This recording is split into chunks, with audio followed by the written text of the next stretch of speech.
Today's hearing begins the pre-budget consultations in advance of the 2017 budget, and with us today we have the Department of Western Economic Diversification and Mr. Saunderson, Mr. Mednings, and Mr. Dunsford. Welcome, folks. I would say, just to start, because I'm not sure whether we sent these questions to you or not, but the whole thrust of our pre-budget hearings is on economic growth. How do we achieve it? What federal actions would assist Canadian businesses in all regions and sectors meet the expansion, innovation, and prosperity goals, and therefore contribute to economic growth in the country? So that's the bottom line of our theme. We invited all the regional development agencies in each province to come forward to talk in that context. So the floor is yours, and I believe you were offered 10 minutes, so we'll have to give you the 10 minutes. Well, Go ahead. Floor Thank you very much, Mr. Chairman. Good afternoon, everyone. My name is Jim Saunderson.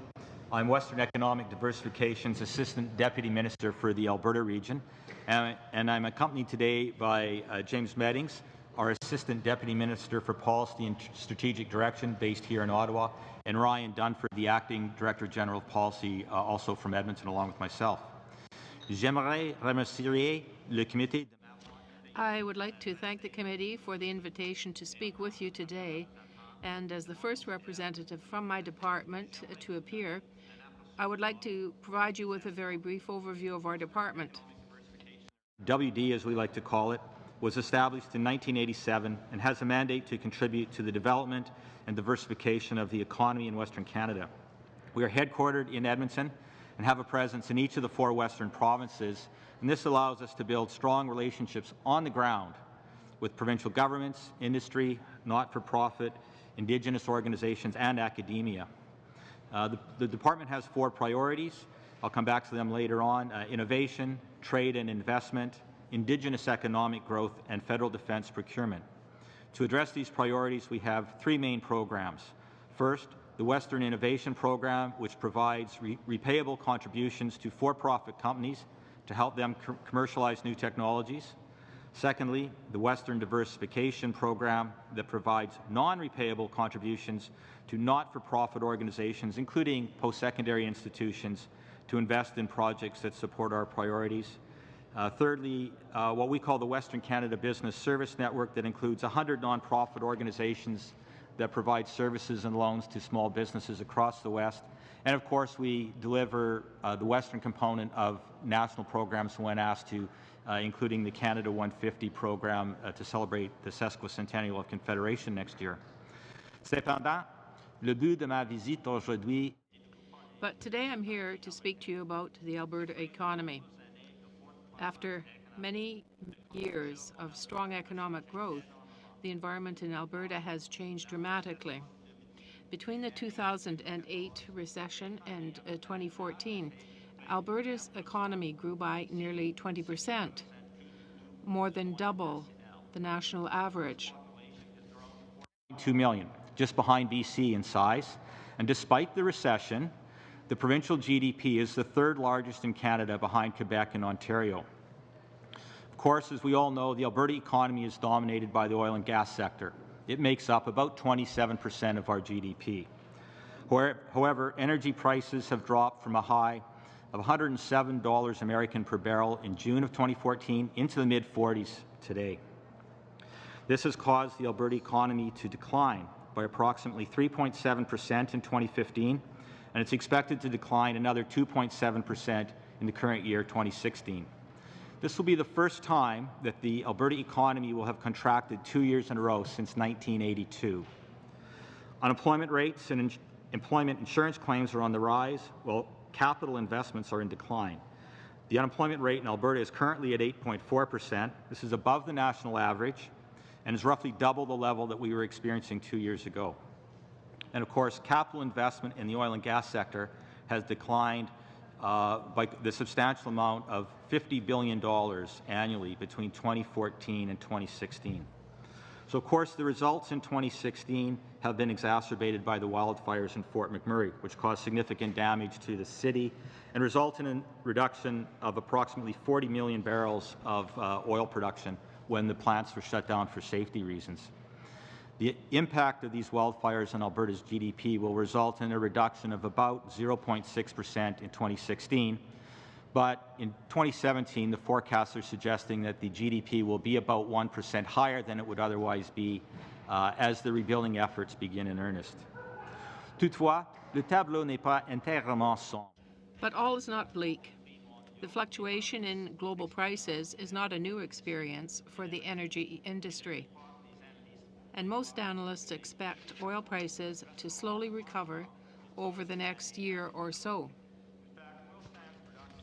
It's increased from 2.4 million barrels per day in 2015 to about 3.7 million barrels as previously planned projects come online. Now, I think it's important to note that when we talk about the price of oil, $44, I think it was this morning, that's really the headline price for West Texas Intermediate, which is the benchmark price for lighter U.S. oil. Alberta producers receive typically about $14 a barrel less for their Western Canadian Select heavy oil. So the interest that you hear from Albertans in improving pipeline capacity is not just about simply increasing the volume of oil that's exported, it's about adding new customers so that we can introduce an element of competition. It's about maximizing the value of the province's resources, which even at today's reduced prices account for about 12% of total Canadian exports last year. It's important to note that the industry is taking action to increase its competitiveness as well as to lessen its environmental footprint. So, for example, the Canadian Oil Sands Innovation Alliance, commonly called COSIA, brings together the major oil sands producers and others to develop new approaches to improve environmental performance. To date, COSIA reports that over 800 technologies have been shared and amongst its members. But the Alberta economy is, of course, about a lot more than oil and gas. For example, last year, 2015, Alberta was Canada's third largest agriculture and agri-food exporter, with exports totaling about $10 billion. We were the fourth largest producer of forestry products, with revenues in the $3 billion range. In terms of building value added to our resources, Alberta's industrial heartland near Edmonton is one of the world's leading chemical, petrochemical, upgrading and refining clusters. It has attracted over $30 billion of investment to date from over 40 companies. Puis, le secteur des technologies de And also, the technology sector, in terms of communication as well, is very important. It's a key component. It represents some 450,000 corporations that 4,500 companies employing approximately 50,000 Albertans. Their expertise ranges from bioinformatics, global repositioning systems, health management systems, and wireless communications. Which WD supported through our Western Innovation Program, which enables doctors to review patient information, to collaborate and diagnose using a wide variety of electronic devices. And this technology has been accredited internationally in the United States, China, Hong Kong, Europe, and other countries. Also, Alberta is the home to the flagship of nanotechnology research in Canada. The National Institute of Nanotechnology was established as a partnership between the National Research Council, the University of Alberta, the Government of Alberta, the Government of Canada, and I'm proud to say our department has played a role both behind the scenes and with financing some additional equipment as well. The environmental industry is an important industry in Alberta as well, with some 1,300 companies generating some $2.8 billion in annual revenues. These companies are active in remediation of land, climate change solutions, water treatment, and waste management. Recently, a good example of our success at diversification as a province is Trium Environmental, who signed a $40 million agreement to pursue the soil and groundwater remediation market in China with assistance from both the federal and provincial governments. The life and pharmaceutical science sector is also important in Alberta, comprising some 200 companies with an estimated revenue of $1.5 billion, building on the research strength of our universities. But there are two challenges that I'd like to speak on very briefly. first, Alberta's economy remains heavily dependent on the oil and gas sector, and diversification is therefore important. And that's why my department supports innovative small businesses to commercialize their technologies in areas like medical devices. And the second transition, or the challenge, is the transition facing the oil and gas sector. To succeed, the Canadian industry must contain costs and develop new technologies to enhance environmental performance.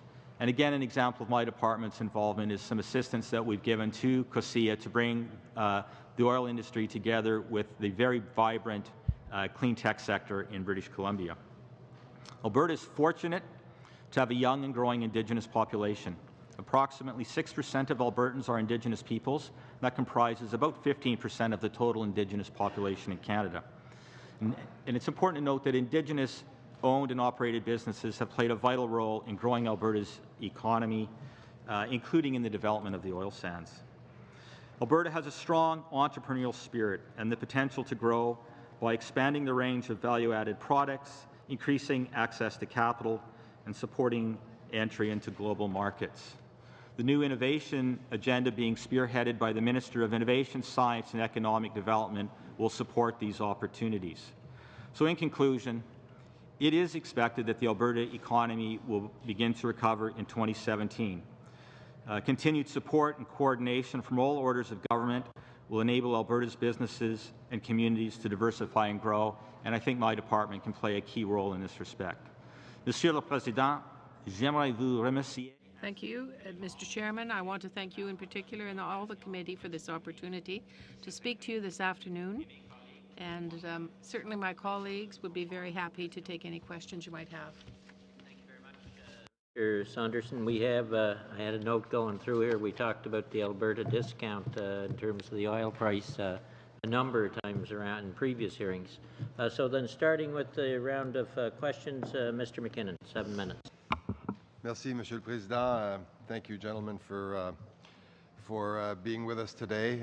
You are brave because you're kicking off a round of hearings with regional development agencies, and you're first into the breach, so I applaud you for that. And speaking as well as a Quebec Member of Parliament, I think I'd like to state for the record, and I'm sure this is true of all of my colleagues, that we all have an interest in Alberta re-emerging from this period of low commodity prices and obviously some of the natural disasters that have befallen that province, and putting people back to work and getting investment flowing.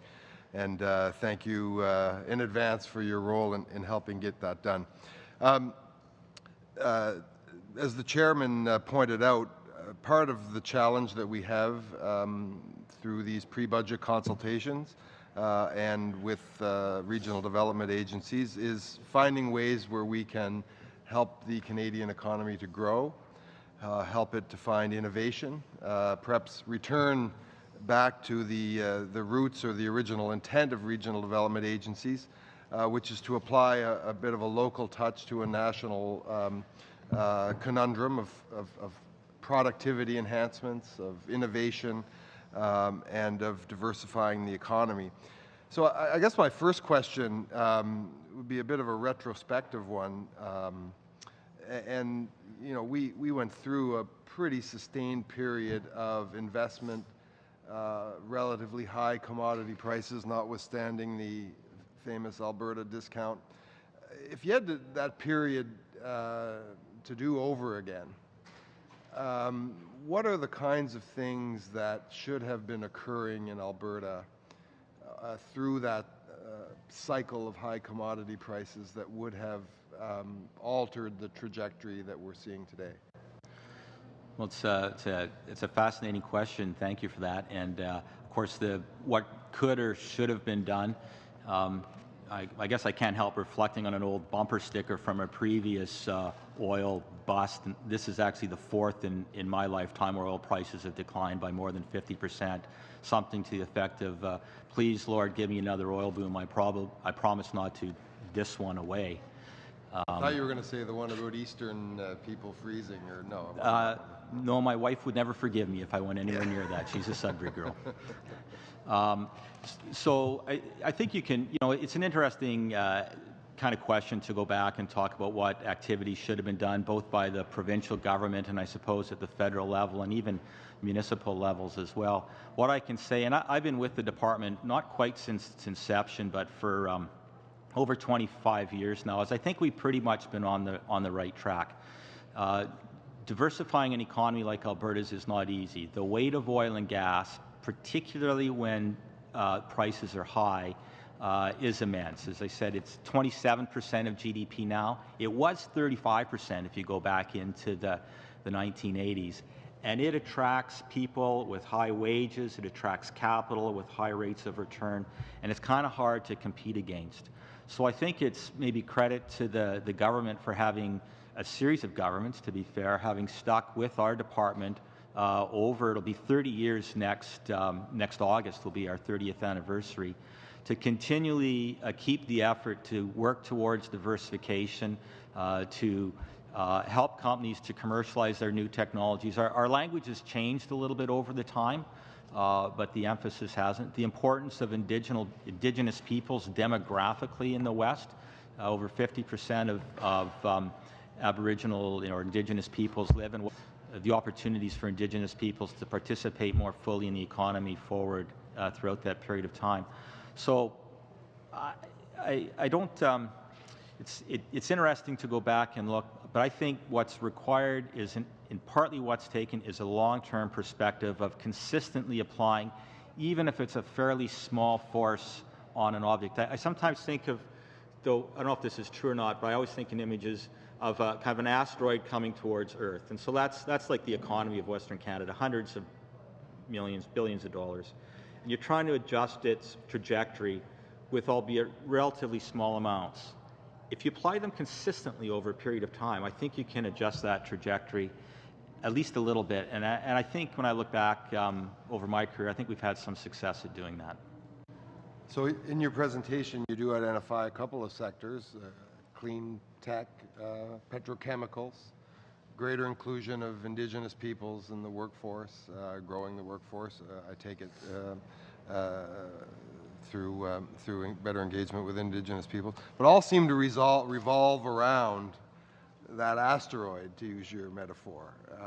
So is it your posit today that fundamentally what we should be doing in order to restart the Alberta economy is to continue to leverage the energy sector, to continue to leverage oil and gas, hope for a bump in commodity prices, but continue to build out and build around that sector, and that is what will achieve diversification?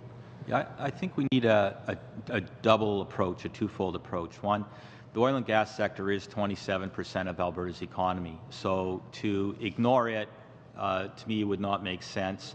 To work with the industry both to reduce their cost structure so that they can compete in a world of lower prices and where perhaps this Alberta discount will continue.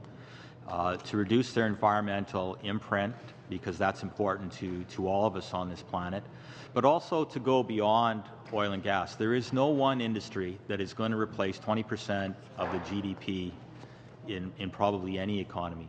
But there are potentials in Alberta, and I tried to touch on some of them in my opening remarks. We probably are the center of nanotechnology in Canada because of the presence of the National Institute of Nanotechnology, NINT, on the University of Alberta. There are dozens of companies that are spinning off and have the potential to take their technologies to market. We have some strength in the health sector. The University of Calgary, for example, is one of the world leaders in the biome. So when we think, it's kind of gross, but when you think of our bodies, there's actually millions of organisms living on and in our bodies. And they're not just hitching a ride. They're part of us. They're part of our health. By understanding how that biome works more effectively, we can develop technologies that can diagnose diseases and perhaps cure some of them in ways that we've not been able to. And so building on those kinds of expertise, I think, is the kind of thing which has really nothing to do with oil and gas. So I think, in short, we need a double-barreled approach. Thank you, Mr. Saunderson. Mr. McKinnon. Mr. Abdultaf. Very much. I'm from Edmonton. I'm from Alberta, basically, and very close to the heartland that you mentioned in your report. I do appreciate the information that you have in your report and in your speech as was delivered. Few things that come to my mind reading through. First, we're talking about increasing from 2.4 million barrel a day to 3.7 by 2030. It's about 35-40% increase. Seeing what's happening in the market and with the environmental industries coming through and the green technologies, whatever happening, how do we, and those figures, based on what? Like the growth of 3.7 million barrel a day to be produced is based on what? So those are their estimates that we've got from various environmental or industry forecasters. And of course, any forecast of the future, the only thing I always guaranteed my boss when I used to be the CFO for the department, he'd ask me for my financial forecast, I'd give it to him and I'd say, I can guarantee you it's probably not going to be quite right. But I think because there are already some plants that are under construction that will increase production, that will come online in the near future, that the production is actually going to increase. The challenge for the industry as much as anything, though, is to get their costs down and improve their environmental performance. So there's a lot of interest in the industry now, for example, in the steam-assisted gravity drainage, where they heat steam, inject it into the ground, melt the bitumen, suck it out, in improving the steam-to-oil ratio. That has a double, if you can do that, there's a double-barrel benefit. You generate less greenhouse gases in the production of the steam, and you reduce your costs so that you can compete more effectively in a global market. Well, again, back to the same question. Their expectancy of a growth of some kind, and the economy is going to pick up in 2017 in Alberta. 27% of the province economy today is based on oil sector. Last year and the years before was close to 40%, maybe plus that, and Alberta was basically carrying the whole Canadian economy. How do you anticipate that the growth is going to happen? And we do have a transition period that we're going through right now. And that transition period, I'm not sure if you can probably explain to me, what do we expect, what does the government expect that transition period is going to take in order to be able to carry ourselves through the hardship of time right now and to keep Alberta economy at least in such a comfortable balance, if not an acceptable balance? I think as you see the price of oil rise, and most analysts think that with starts and stops and drawbacks over a period of time, it will rise from the $44 range that it's in right now into at least the 50s or 60s. Some projects that right now are not tenable, and drilling activity in more conventional kind of drilling activity will start to make economic sense, and you will see people in the private sector, frankly, wanting to take advantage of the opportunity to make a buck, and they'll do so. A lot of the growth, though, is already in the pipeline, if you'll excuse the pun, that there's projects that are under construction on which billions of dollars have been spent, and it doesn't make sense to stop. It makes more sense to finish them and start to get some cash flow out of them, and that will account for a substantial part of the increased production going forward.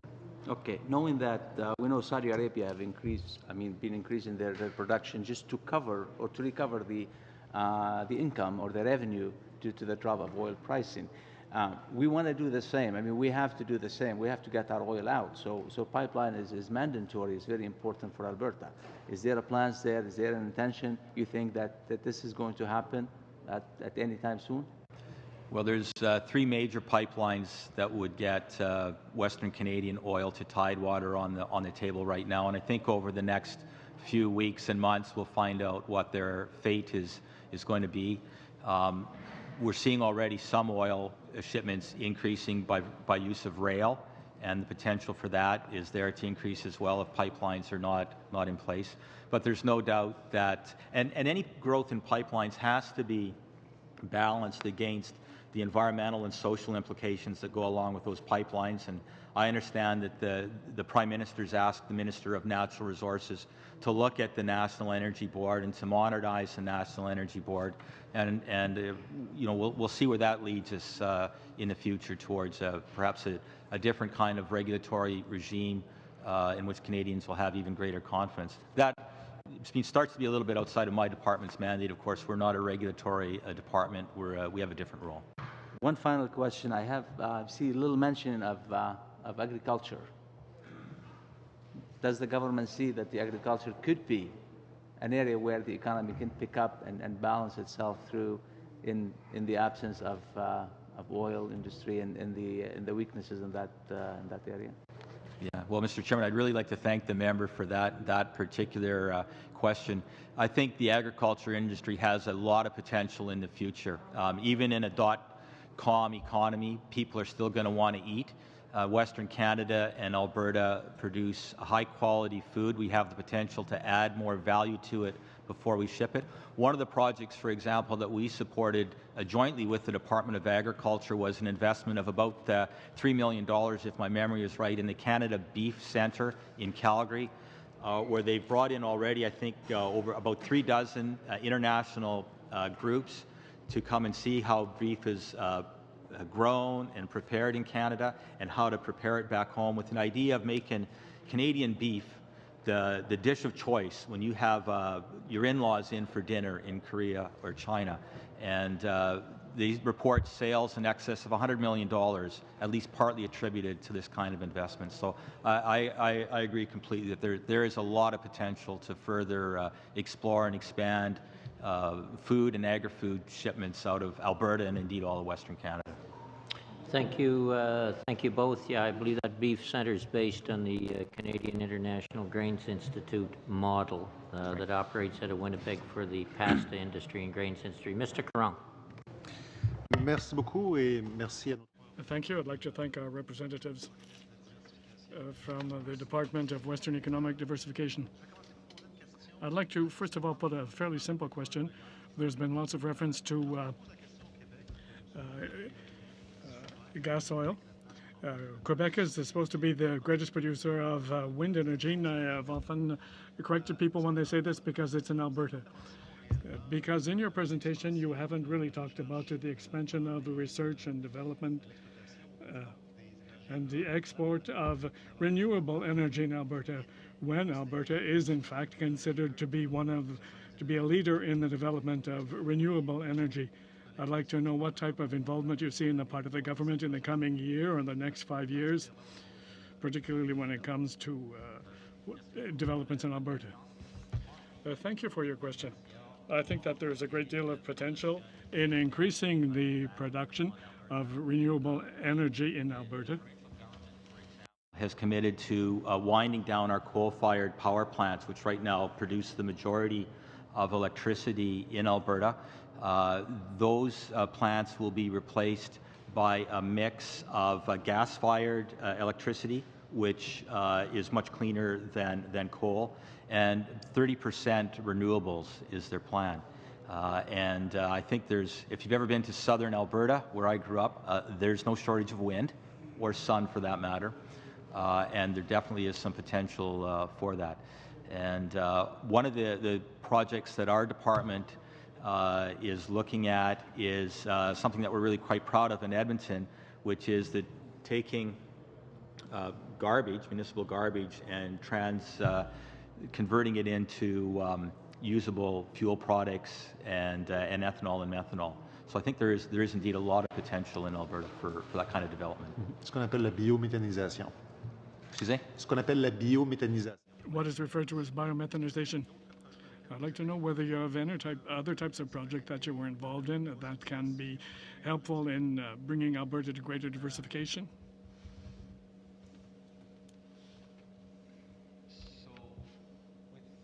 One of the major areas that our department has been focused on is what we call clean tech, which is sometimes devoted to energy, but other times beyond that. So since 2013, we've approved some 29 clean tech projects with a value of about $40 million,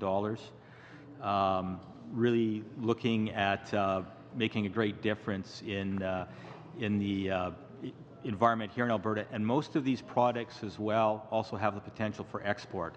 And I think that's an important consideration. It's not just exporting the energy, but exporting the technology as well. Merci. Vous avez mentionné vers la fin de votre... Towards the end of your presentation, I'll be quoting it. You talk about the new innovation program directed by the Department of Innovation and Science and Economic Development will support these diversification projects as well as a number of other opportunities in the provinces. in the province. I'd like to know what specifically you'd like to see in the way of initiatives in this innovation program in support of Alberta in particular. It is a generalization at the present time, but if you had any specific recommendations to make to the minister with respect to the orientation of this program, what would your priorities be? Thank you for the question. I think that it is necessary for the provinces to cooperate. It is necessary to cooperate with the provincial governments and institutions such as universities. There are two very important universities, the University of Alberta as well as Calgary University, with a great deal of expertise in a number of areas. Will make the difference. We need to work completely in collaboration with our provincial colleagues. The provincial government, for example, right now is in the process of bringing together, formerly they used to have a half dozen Alberta Innovates corporations. They're bringing them together into one. We have a good relationship with them, and we'll want to lever that. We work extensively with the National Research Council's industrial IRAP program. What is that, James? Industrial Research Program. Systems Program. In fact, what we find is that in many cases, it's IRAP graduates that are become the recipients of our Western Innovation programming, and in some cases, we're co-funding with the provincial government. A lot of these companies are in fact spin-offs from the universities, so I think your question is on the right track. You really need to take a look at the innovation system. So James was just saying about 1 in 4 of our WIN companies are former IRAP recipients. No, yeah, correct. But also generally around the WIN program itself, it is a very heavily oversubscribed program, and so our ability, we can support 1 of every 11 applications we receive. A significant number of those applications are in the clean tech sector. This is across Western economic diversification. Okay. And so going forward too, the fact that we are unable to support many good projects in this area is an issue, but one that we could address with additional funding. Dernière question, je pense qu'il me reste peut-être 1 minute et demie. My last question, I think that I have just a minute or so. I'd like to talk about growing of cereal, grain in particular. I'd like to know whether you've seen any impact in Alberta as a result of the abolition of the Canadian Wheat Commission. And have there been problems similar to that noticed in the railway sector resulting from the abolition? Have there been positive, negative developments or any reasons to take initiatives with farmers? Finger on an impact through the abolition of the Canadian Wheat Board. I would say though that it's happened. It's in the past, and I think the industry has moved on, and we continue to have lots of wheat and other products and they will find their way to market. Laissez-moi changer ou adapter ma question. Est-ce que vous... I can reformulate my question. I'd like to know whether it was necessary to take action with the industry, with the grain industry or the wheat industry in providing support for transition as a result of this decision. And the second part of my question relates to problems involving transportation. I'd like to know whether it was necessary for you to take any action, and I'd like to know whether you have a recommendation to make for the future. It's not simply a matter of the transport of wheat or grains or farm commodities, but the problem is that the opportunity to process agricultural commodities with value added.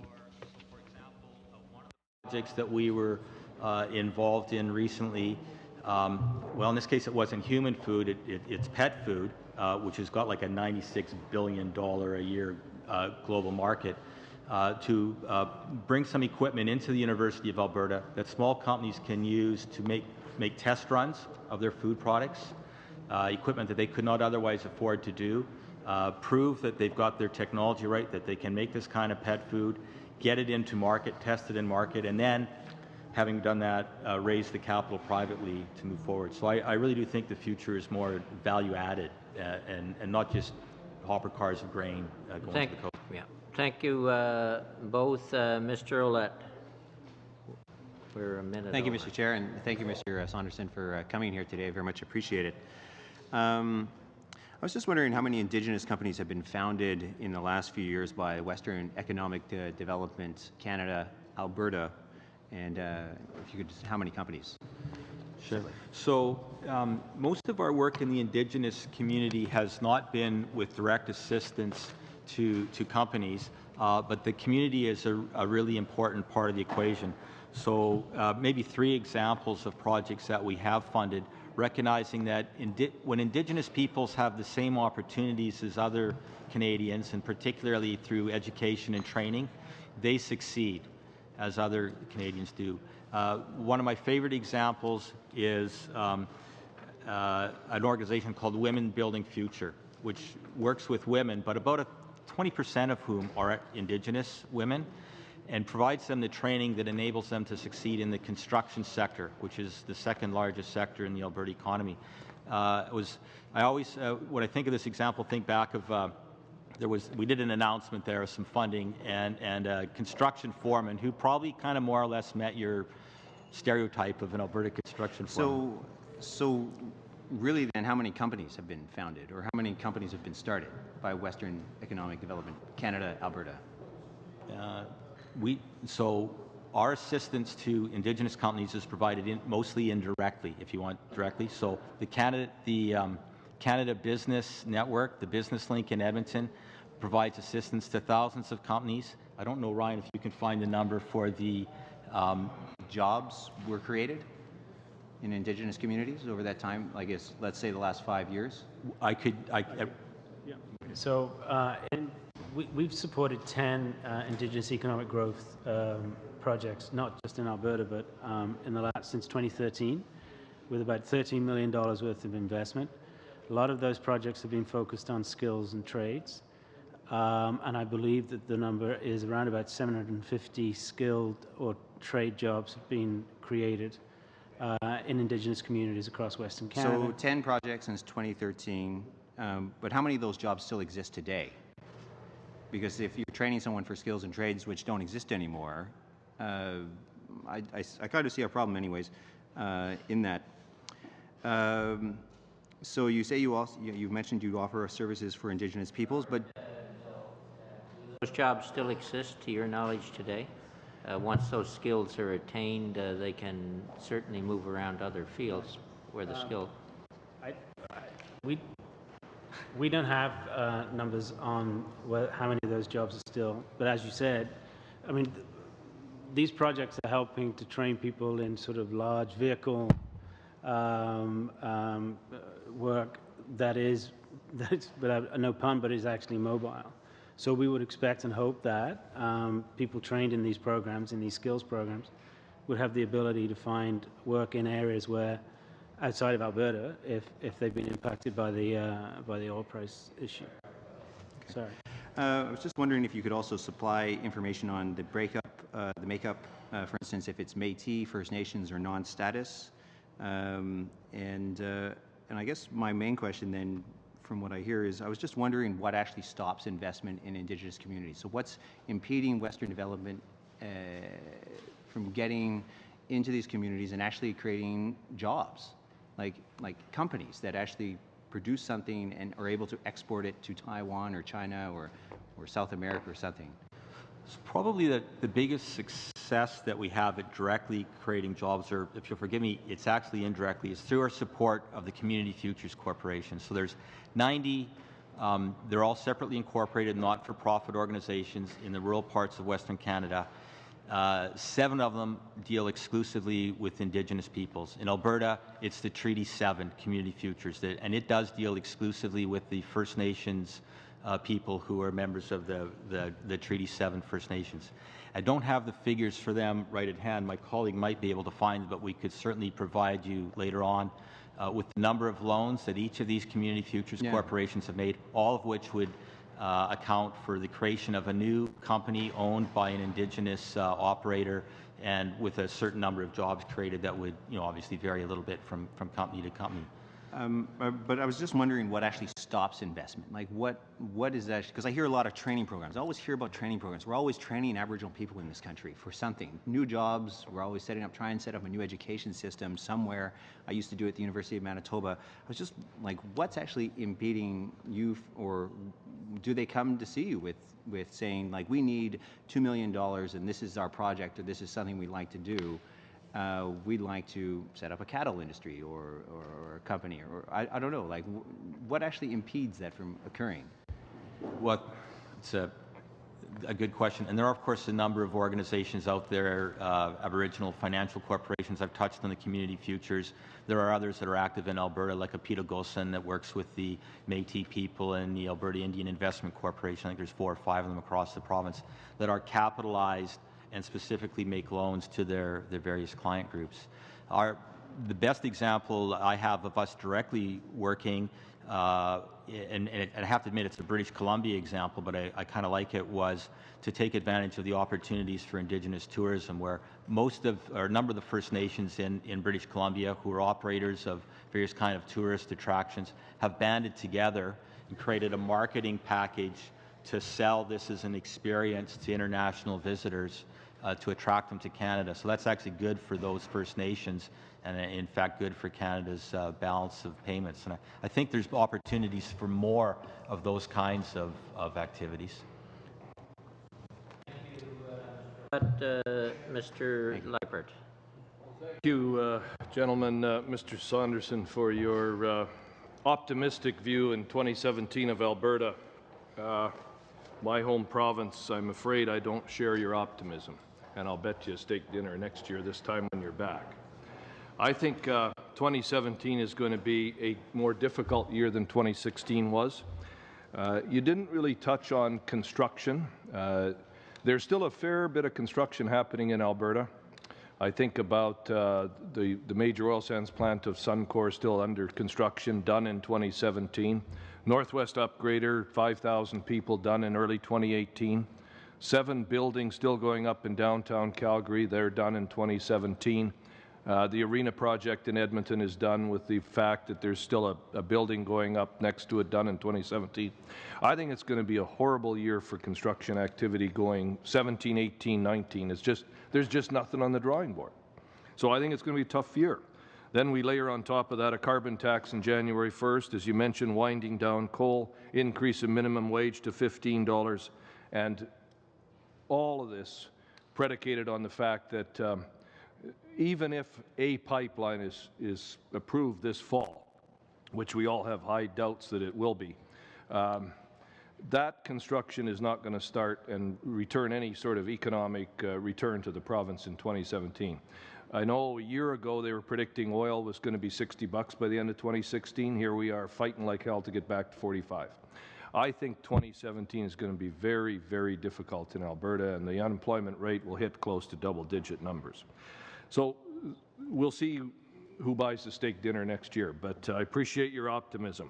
I wanted to just touch a little bit on the question that Mr. McKinnon raised, was around diversification, and I guess I just like your view on diversification, because I think there's a strongly held view out there that diversification should be built on some of your strengths. And I think if you look at what's happened in Alberta over the past number of years, you've got a very strong diversification into agri-food. You've got a fairly strong diversification out of the energy industry into petrochemicals and some others. Obviously, a lot of things you could have expanded. But at the end of the day, when you start to assess where diversification should and could go into the future, how much of that is based on working off your base industries? We're not going to bring auto manufacturing to Alberta, and we don't want to. But give me your view on working off the base industry that's there. Okay. Well, thanks again for the question, and I'll maybe just add, since I neglected a few things in my opening remarks, I'll add, in addition to everything you said, and I guess we'll tell a year from now we can meet in the market for a steak one way or another. There will be some infrastructure programming kicking in both on the federal side and the provincial side, which will help on, at least to some extent, on some of these construction projects, which you're right, are going to be completed over the next year or so. I think, as I tried to answer, I think you need a double-barreled approach. I think we need to look at the strengths that we've got. We've got oil and gas. We need to make it more effective, reduce the environmental footprint, and build off of that into value added. And the technology, we're really good at this, right? We're not the only people in the world with oil. We know how to get it out. We know how to do petroleum engineering. Let's export that expertise around the world. It's not our only strength. Agriculture has been a strength since the founding of the province 100 and some years ago, and I spoke to that a little bit, and I think we should be looking at that and on adding value to our high-quality products before we export them as well. And I think we should, there's been government investments both federally and provincially in a number of areas. I touched on nanotechnology, health, ICT, that they're not going to replace 27% of GDP. I'm not naive, but exist and have the potential to build and are having some success in exporting around the world. I think that exporting is part of the equation too. When we look at these other things, it's not the local Canadian market that is going to push us ahead. We need to really be upping our game, both as governments and in the private sector, to take more of our products to American and international markets if we're really going to succeed. So I wanted to follow up on a question of Mr. Sharon, my colleague, relative to alternative energy initiatives. Is that something that Western Diversification is even considering putting government money into in any way? We are and have made what we call clean tech a priority. In the 2016 budget, we were asked, along with our colleagues from the other regional development agencies, to double our spending on clean technology. But quite frankly, we do not have the large amounts of money that would be required to install massive new wind farm installations or solar farm installations. Our expenditures in that area, for example, in renewable technologies, are going to be invested in the testing of new technologies that could be taken to market by somebody else. Actually, please. Well over. You're fast. I'll turn to Mr. Graywall. Go ahead, Raj. Thank you, Mr. Chair, and thank you, Mr. Saunderson and your colleagues for coming today. My connection to Alberta is that I was born there, but then I moved to the province of Ontario when I was 3 years old, but I still have a special place in my heart for it. A couple of questions over the top. I just want to confirm, what's your total budget for the year? Ryan, it's about $150 million. I'll guess maybe Ryan to flip through the pages. Sorry? 157 million. 157 million. Be on a main estimates basis. So. Okay, and how much was it committed? Because some of the projects go year over year, so they get funding every year. How much of it's committed before the 2015 election? So about 140 of that roughly is operating costs. It pays for my salary and that kind of, not all of it, just so we're clear with the committee, small portion of it. And so 110, $112 million of it is the grants and contribution share. We've actually been very successful with the programs that I was outlining earlier, the Western Innovation Program, the Western Diversification Program. So we're very highly committed already going into this coming year and indeed into the next fiscal year. The number of projects that we receive under our call for proposals under both these programs far exceeds, like by multiples, of the funds that are available. Good news is that lets us pick the ones that we think are the very, very best. The bad news, it means that many other good ones we simply don't have the resources to fund. So of the 157 million, is there any study on the economic growth, like the number that it creates in terms of economic growth for the province? So like for every dollar that your development agency spends or supports in the private sector, how much $1.02, $1.03, $1.04, maybe higher, the multiple? I think it's a good question, and an area that I think we all struggle with is to determine exactly what is the impact that we're having, and especially on a kind of a macro basis where it gets particularly difficult. The approach that we have is on each of our projects as we fund them, we identify a set of measures that we'll use for that project. Some of them are common measures so that we can add them up to bring to committees such as this. and others are specific to particular projects. So, for example, with the Community Futures, we could report how many jobs have been created and how many loans have been created through that program.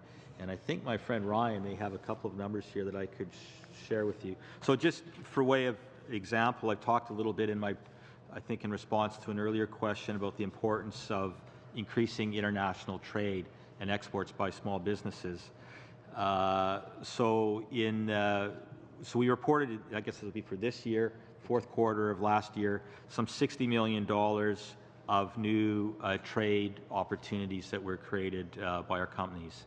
$72 million of activities by SMEs on international business. So I think there is a body of evidence that our programs are in fact actually making a difference in a measurable way.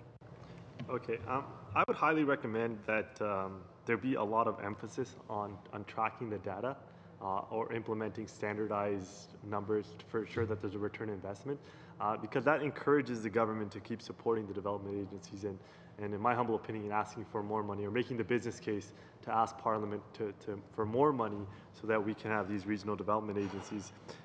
My next question is, what percentage of the money is spent on large multinational projects as opposed to small, medium enterprises?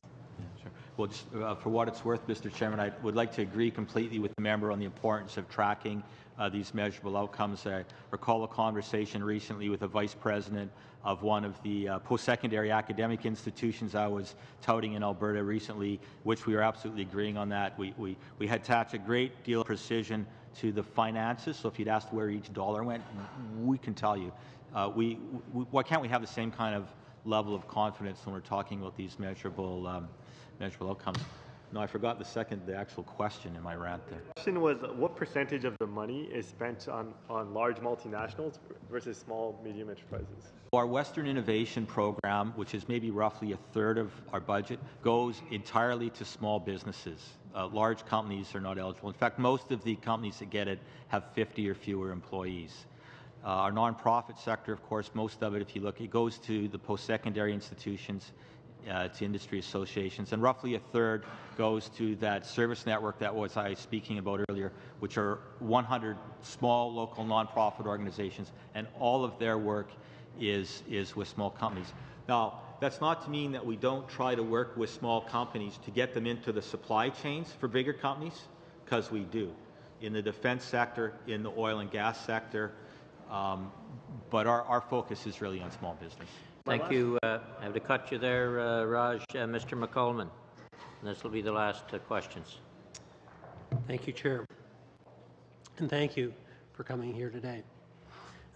You mentioned, and I was just scanning your notes to see whether I missed it, but you mentioned softwood lumber being a major component of the economy in your opening remarks, I believe. Was I incorrect, or did I hear you correctly? I mentioned the forestry sector specifically. Softwood lumber is obviously a big part of that. Yeah, which is part of that. So tell me, again, just for the record, what percentage of business does that represent in your in Alberta, and what or what are the raw numbers? How many billions of dollars in exports or sales? I know I have that here. Maybe while you're looking that up, I guess the question that I'm leading into, do you have those numbers? I do. Where's forestry on here? It's a pie chart. Forestry is, agriculture, forestry, and fishing is 1% of Alberta's economy. Okay. It's a bright spot, yeah, but not that big of a spot. Yeah. That said, it's got potential perhaps, when you say it's a bright spot, for development and diversification with products probably that are being harvested and exported.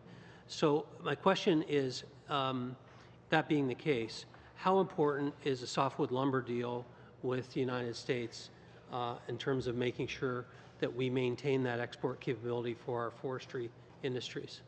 I think for the dimensional lumber industry, it's very important that we have a stable and consistent and fair regime to govern our trade with the United States. Alberta and all of Western Canada has done, I think, fairly well under the previous agreement, and putting something in place that's, as I say, stable, consistent, and fair would be beneficial to Canadians, and I'd even say to American consumers as well.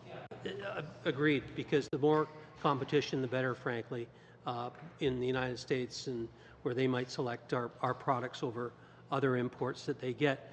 But again, it adds another, perhaps, wet blanket to the presumption that things might, or the prediction that things might get better down the road, because this agreement, the extended agreement, is quickly coming to an end. And by all appearances, we're not going to have a new softwood lumber deal, which means the United States will be closing the gates to those exports that are probably important to your community, many of your communities, and many of your workers in Alberta as well. That said, let me move on to the importance of transporting the other major product that you produce, oil and gas, and the statements about pipelines to tidewaters, or what puzzles me from time to time, and I'd just like your thoughts on this, is when you see the increase in production, the predictions for increase in production, that means it has to be transported somehow. And you mentioned during your remarks as well the expansion of rail transportation to accommodate that growth. Am I correct in saying that that's where what you were saying is it's going to go somehow? If it doesn't go by pipeline, it's going by rail? So there's some of it. We've already seen sharp increases in rail, and there's certainly the potential for more to go by rail. We've also seen, perhaps somewhat surprisingly, but not when you think about it, some increased efficiencies out of the existing pipeline infrastructure just by managing it. And there's probably room for a bit more of that, but ultimately you can only put so much through existing pipelines. Well, exactly. And so part of the I think for the health of Alberta is the fact that we do recover capacity for transportation, but also we get it to the export customers that we need to get it to, and we're going to get it there one way or another, either by a tanker car on rail lines or that will go to Tidewater and empty it into ships that will deliver it. But the importance of those customers that we need to develop to have a healthy economy for Alberta. Would you agree with that? Well, I think the economists my economist friends always tell me that products will find their way to a market, and rail's been part of it. Right now, only about 1% of Alberta's oil goes to non-Canadian and non-U.S. customers. It's really minimal. And if you want to reduce that differential that we were talking about at the beginning of this meeting, it really is essential that we have much greater capacity to get the product to Tidewater so that it can be run through refineries that are not in North America. Phil, I'm going to have to cut you there. We're at a time, and you're up to time. I do have one quick question, though. It'd be along these lines. What would you say needs to be done to achieve greater growth in your area of responsibility with the WED? What things can be done to achieve that, to assist your agency in doing that, other than what Mr. Greywald mentioned was more money? Yeah. Well, more money is always nice, and I guess that's the easy answer. We'll continue to work as closely as we can. I think we have a very good working relationship with our provincial government colleagues, and to maximize and lever the funds that we have available to us with the funds that are available through other government departments, NRCan and Sustainable Development Canada, for example. That'll be the key for us going forward, is to work collaboratively. Okay, thank you. Thank you very much for your well-documented presentation, Mr. Saunderson, and gentlemen. Appreciate having you here. Thank you. We'll suspend for a couple of minutes, and a COA from Vice President from New Brunswick.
Next on the list of regional development agencies is the ACOA, Atlantic Canada Opportunities Agency. The Vice President for New Brunswick, Mr. Estabrooks, and appearing with him is Ms. Kilburn, who's the Director of Policy, Advocacy and Coordination in New Brunswick.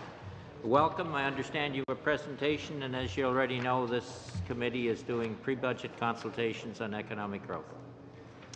Thank you, Mr. Chairman. Committee members, good afternoon. Thank you for the opportunity to be here today. I'm joined by Kaylee Hatt-Kilburn, Director General of Policy, Advocacy and Coordination. J'aimerais tout d'abord prononcer quelques mots au sujet. First of all, I'd like to say a few words about the agency's work across the Atlantic provinces.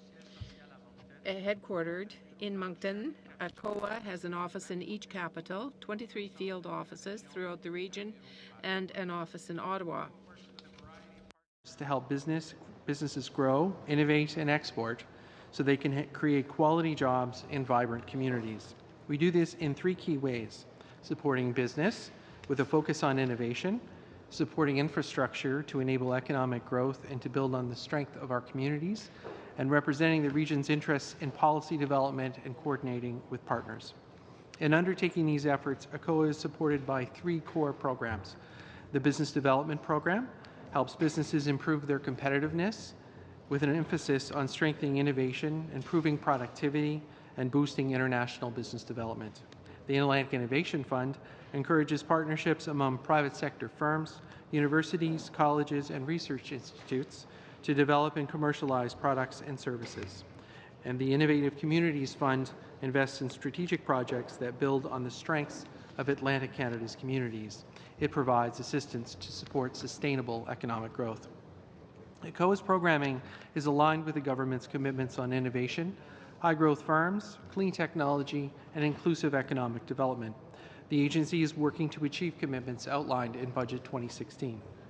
ACOA also works to support the priorities established through the Atlantic Growth Strategy, which will see new projects announced as the provincial and federal governments move forward with initiatives around common priorities. J'aimerais maintenant vous fournir quelques renseignements propres au Nouveau-Brunswick. Now I'd like to provide you with some information specific to New Brunswick. It is the only official bilingual province in Canada, with just over a third of its 750,000 residents reporting French as their first official language. It has a highly dispersed population, with nearly half of its residents in rural communities, while the other half live in and around Fredericton, St. John, and Moncton.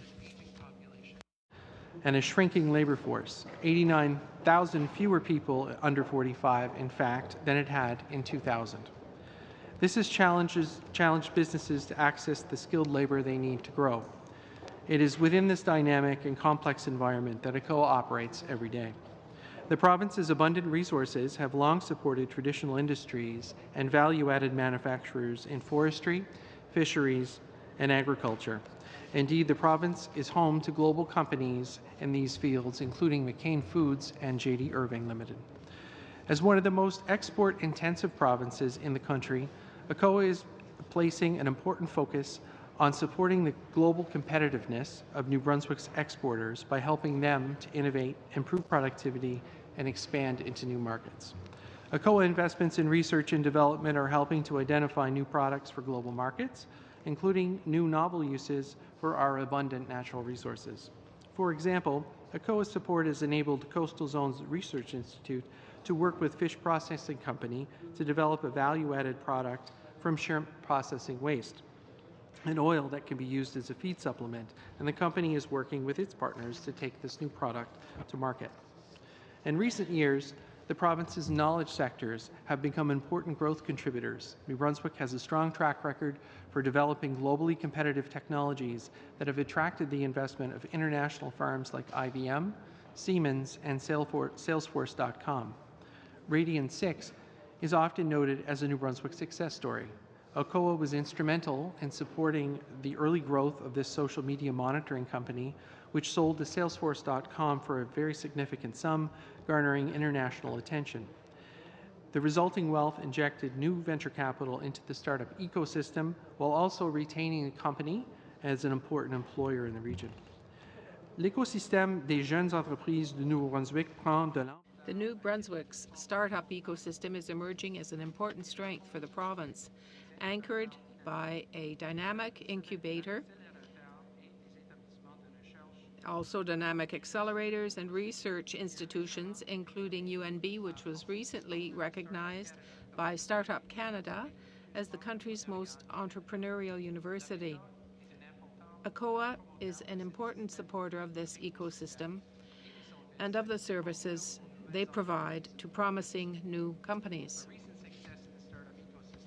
Is Eigen Innovation, which received ACOA support to develop software offering real-time solutions for industrial manufacturers. Founded in 2012, the company has received an international acclaim, placing third in Cisco's prestigious Innovation Grand Challenge for companies leading in the development of disruptive technologies. As countries work to minimize their carbon footprint, clean energy is emerging as a significant growth opportunity. New Brunswick is attracting international attention for its leadership in the development of a smart energy grid. ACOA is a key partner in this effort. The agency's $2 million investment to establish a smart grid research lab at the University of New Brunswick has allowed the university to partner with Siemens Canada and New Brunswick Power to create a smart grid innovation network. Working with this network, companies have the potential to become part of an international smart grid supply chain, bringing local innovation to the world. As we work throughout the region, ACOA hears that aside from its investments, what matters as well is the interaction clients have with our staff, who work closely with them to find solutions to the challenges and opportunities they face. This engagement is facilitated by the agency's place-based approach to economic development, which builds our in-depth understanding of local businesses and communities, their strengths, opportunities, and challenges, when we then use this knowledge to adapt our support to best suit these realities. D'abord et avant tout, l'APECA compte. Above all, ACOA has passionate, dedicated employees who live in the communities they serve and who are committed to helping the region realize its economic potential. That would be pleased to take questions. Thank you very much, Mr. Estabrooks. We'll start with Mr. Sabara. Thank you very much, Mr. 5 minutes. We'll go to 5-minute rounds to try and get more people in rather than 7, if that's okay. Thank you, Mr. Chair. Thank you for being here and welcome. I had the experience of growing up in northern British Columbia in a small town called Prince Rupert.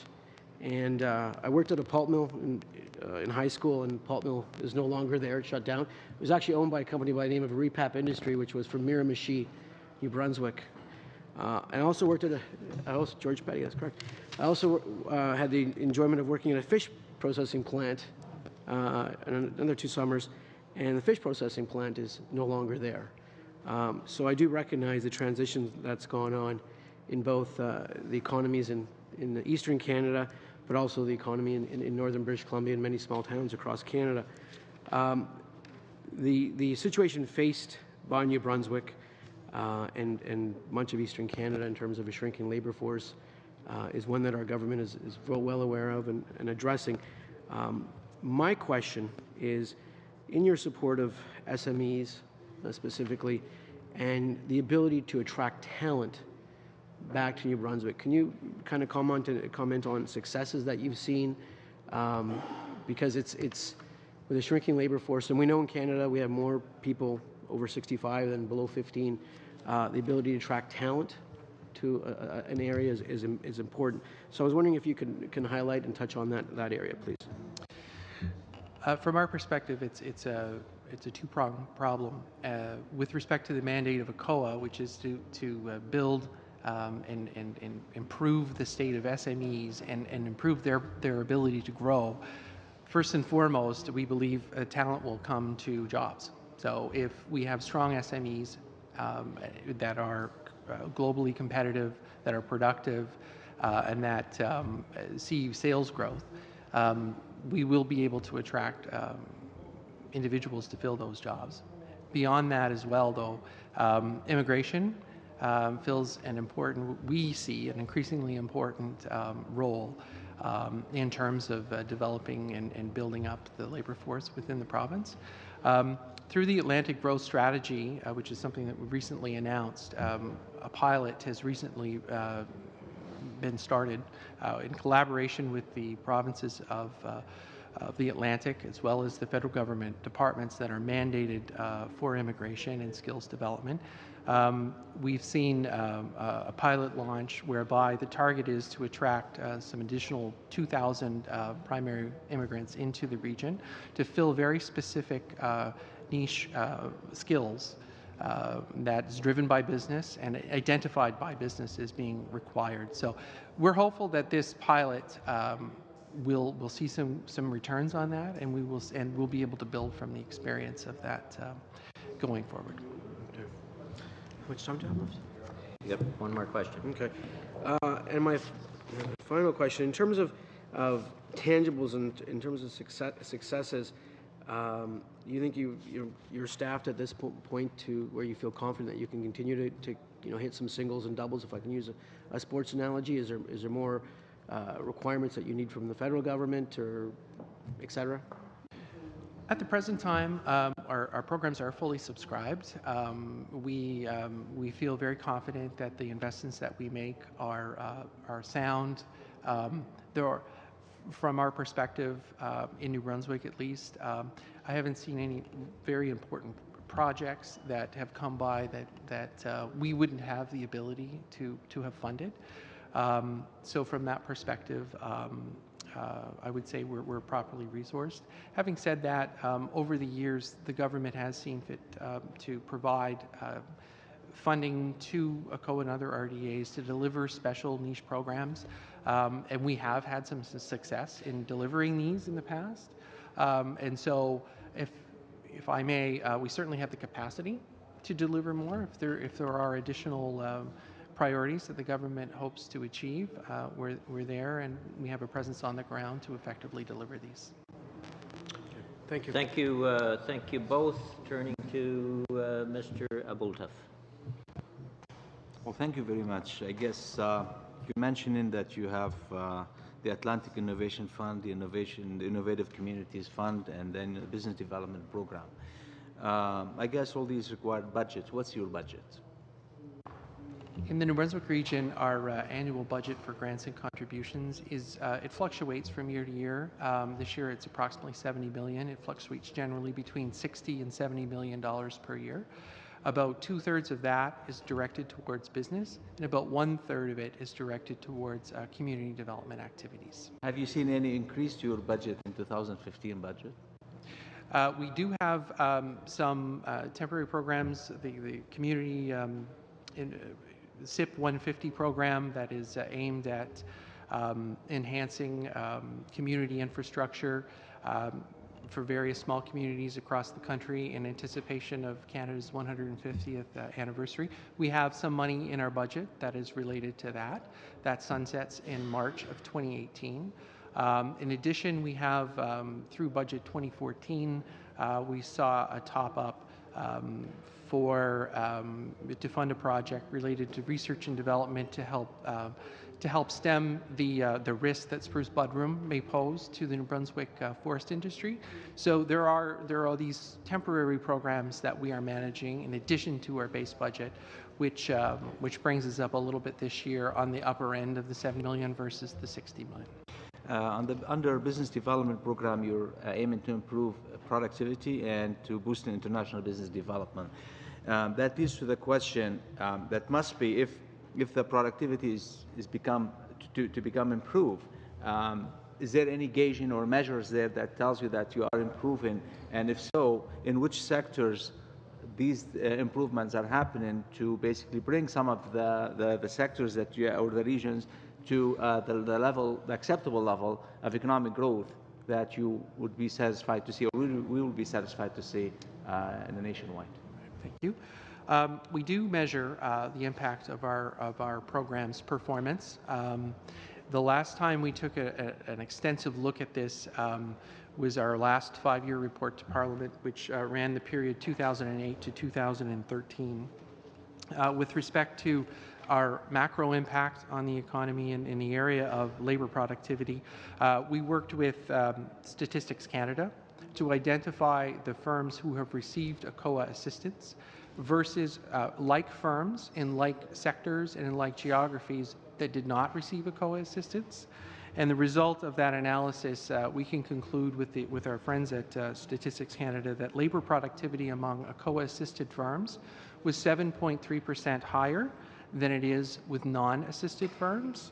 And additionally, we can say that sales growth for ACOA-assisted firms is 3.9% higher than it is with non-assisted firms. And so these two factors combine to improve the overall survival rate of the firms that we assist. We've measured this as well. And the 5-year survival rate for firms, which is a sort of critical milestone in terms of the longevity of SMEs, is 9% higher with ACOA-assisted firms than it is with non-assisted firms. On that, then the unemployment rate, those policies and programs you have in place, how much have they been helping to improve the unemployment rates in the region? And do we still see the up days and down days, and do we see that non-permanent positions being aligned there in order to keep the economy going? Yes.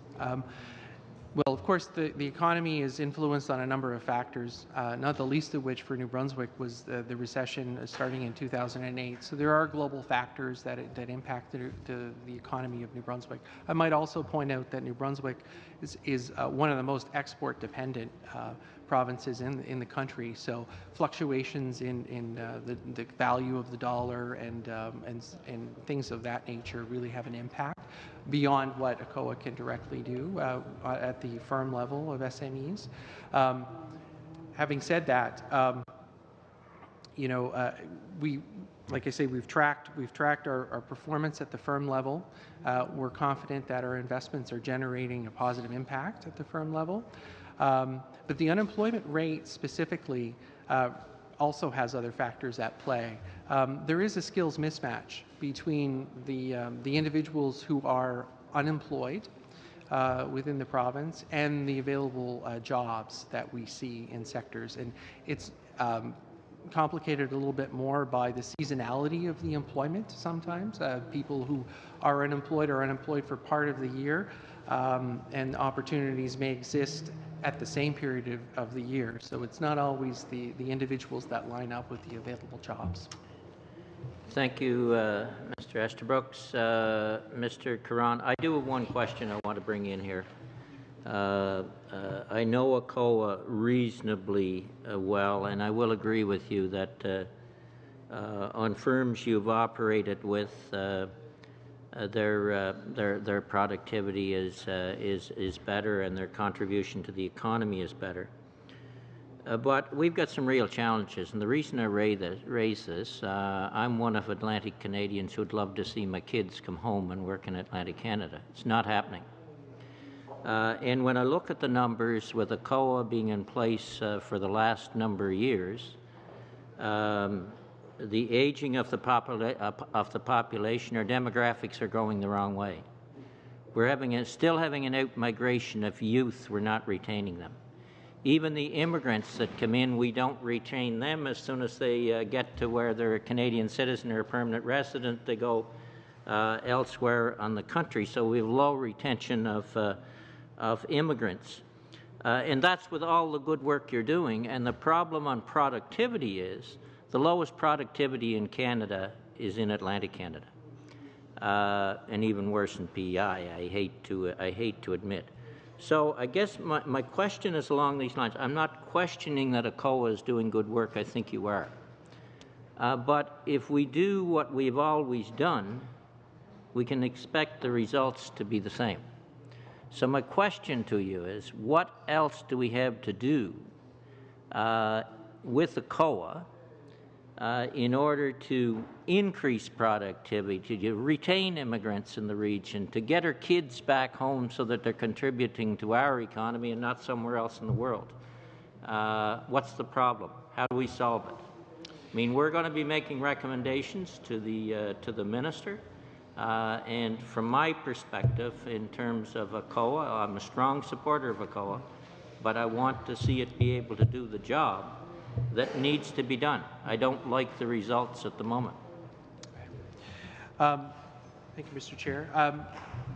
We believe, and I can speak from the New Brunswick perspective here, that there are really three key areas where we see possible development and in fact required development in some cases.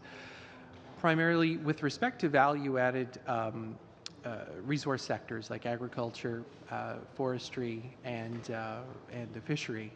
As you pointed out, there is a lag of productivity.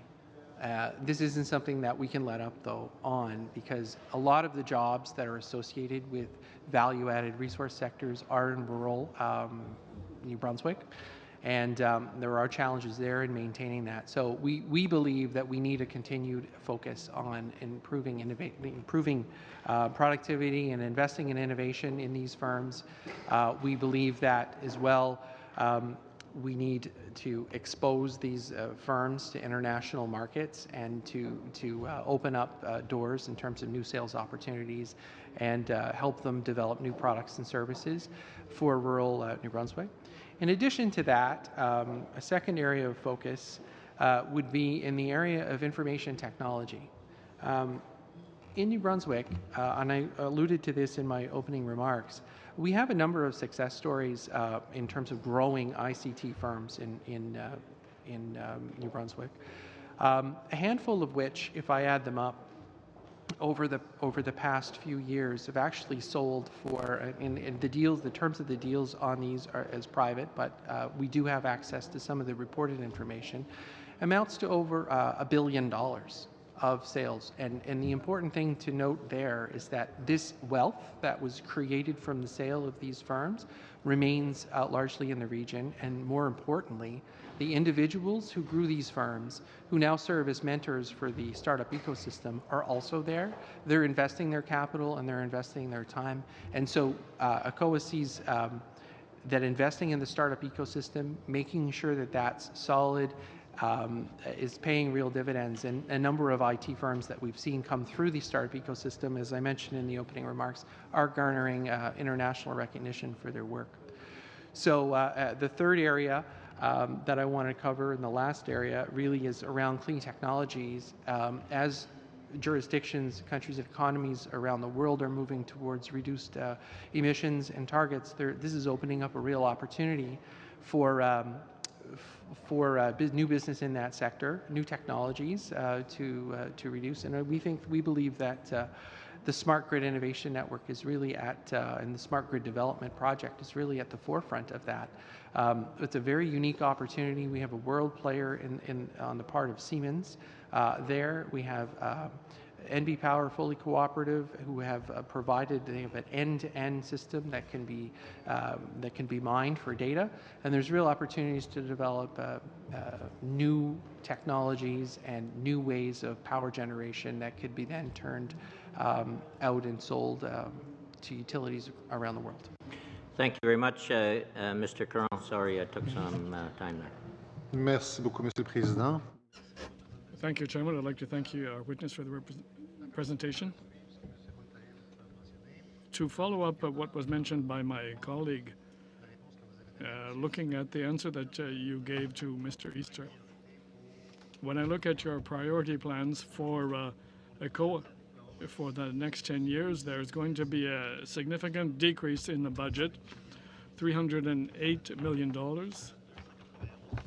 271 or $91 million. Things may change, but would it be possible for you to achieve the objectives that you have set with this kind of reduction in your budget? The decrease that you referred to relates to programs that I did mention. $150 million was for a temporary program that is to expire the 31st of March 2018.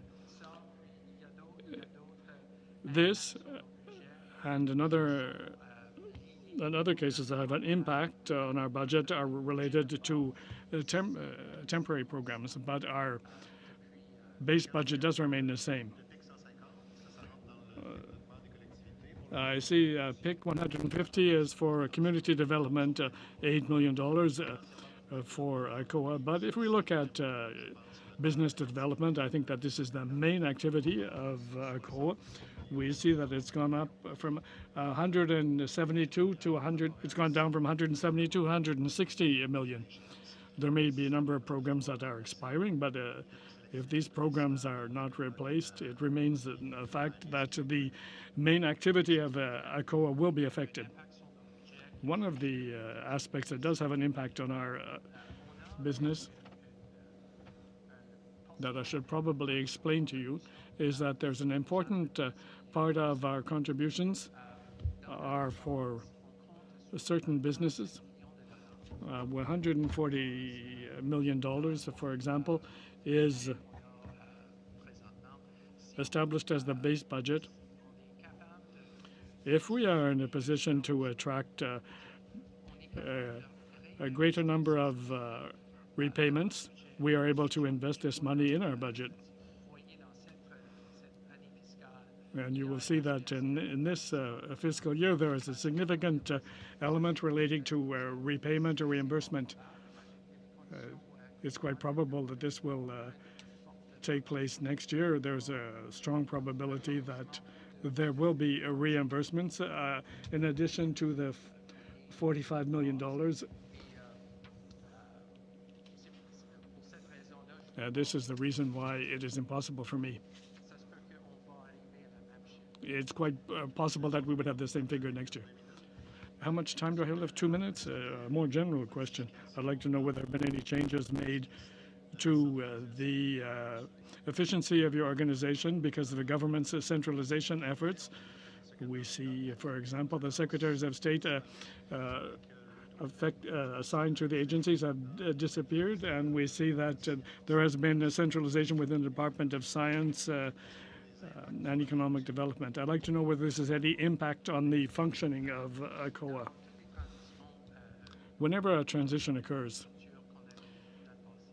from one structure to another, there's always a period where adaptation is necessary. The minister must become familiar with the operations of our agency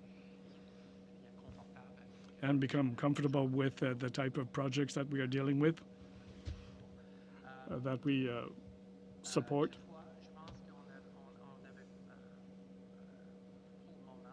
I would say that at the time being, we have adapted to the new structure,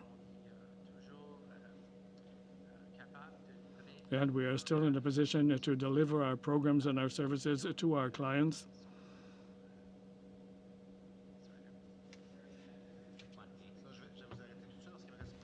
I don't have much time left.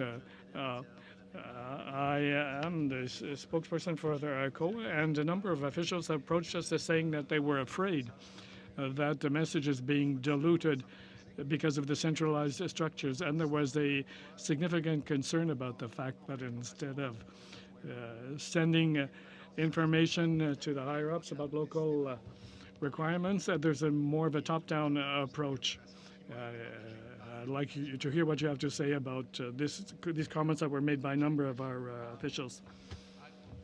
That our experience so far is in terms of communicating our needs and to the minister, and to the question of him having an appreciation for the Atlantic Canadian context. Very early in his mandate, he was out.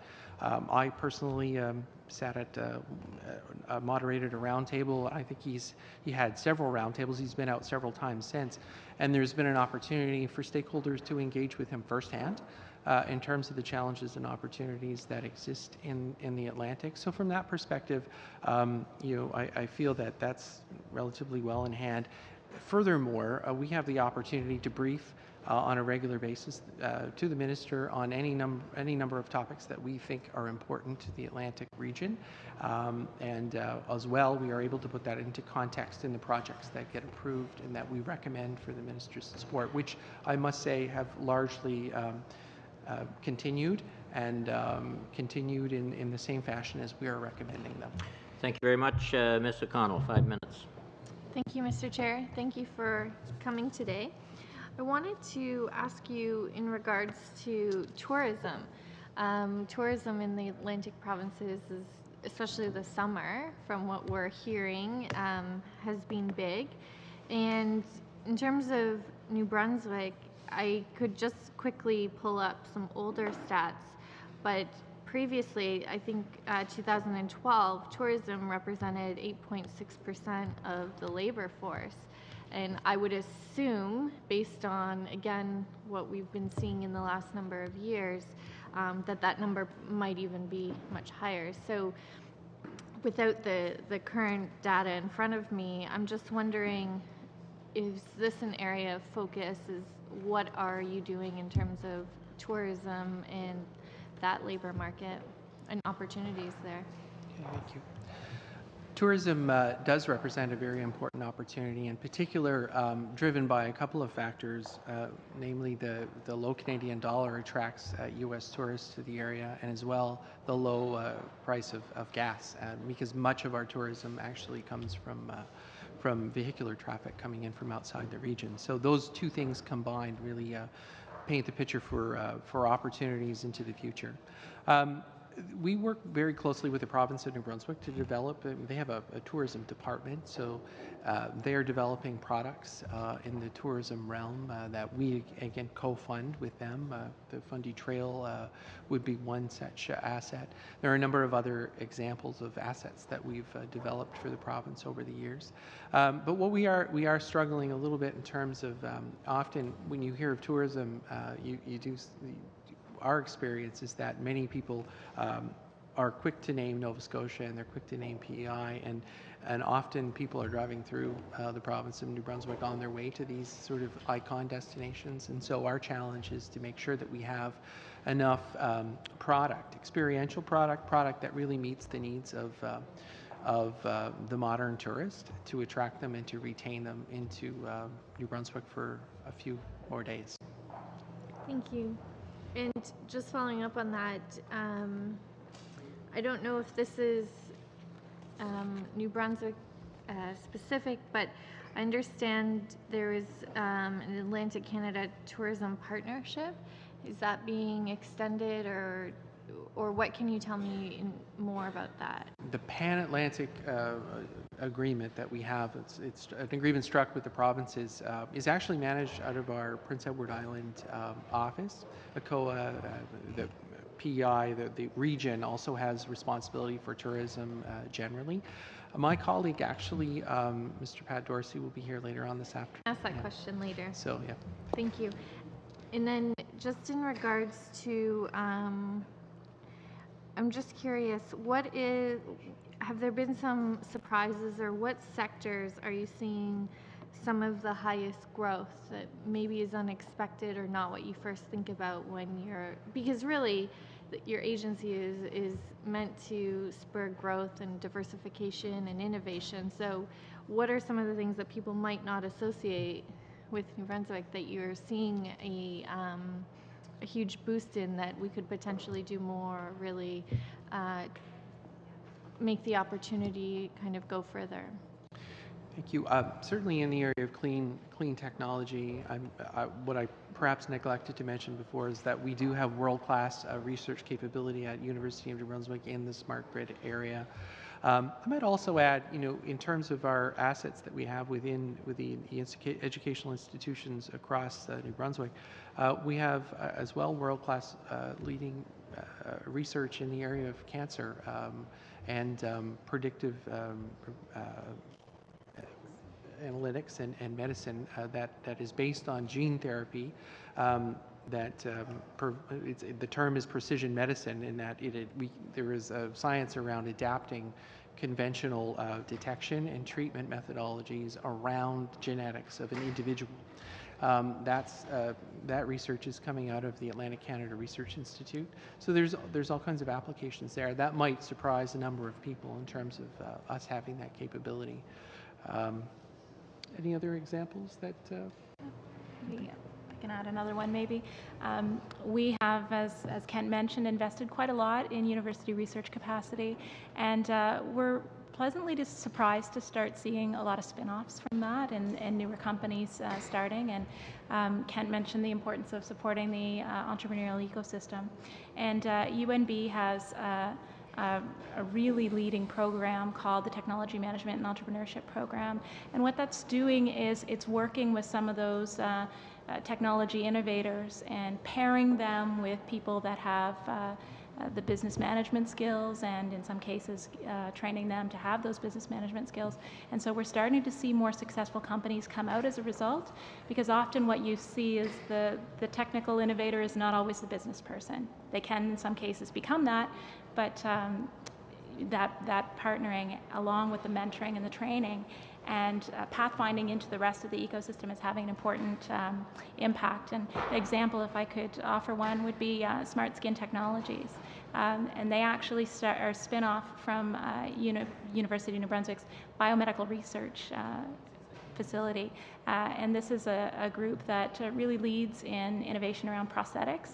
So they originally developed a coating for prosthetics that they realized could have applications in other areas, in this case in industrial packaging.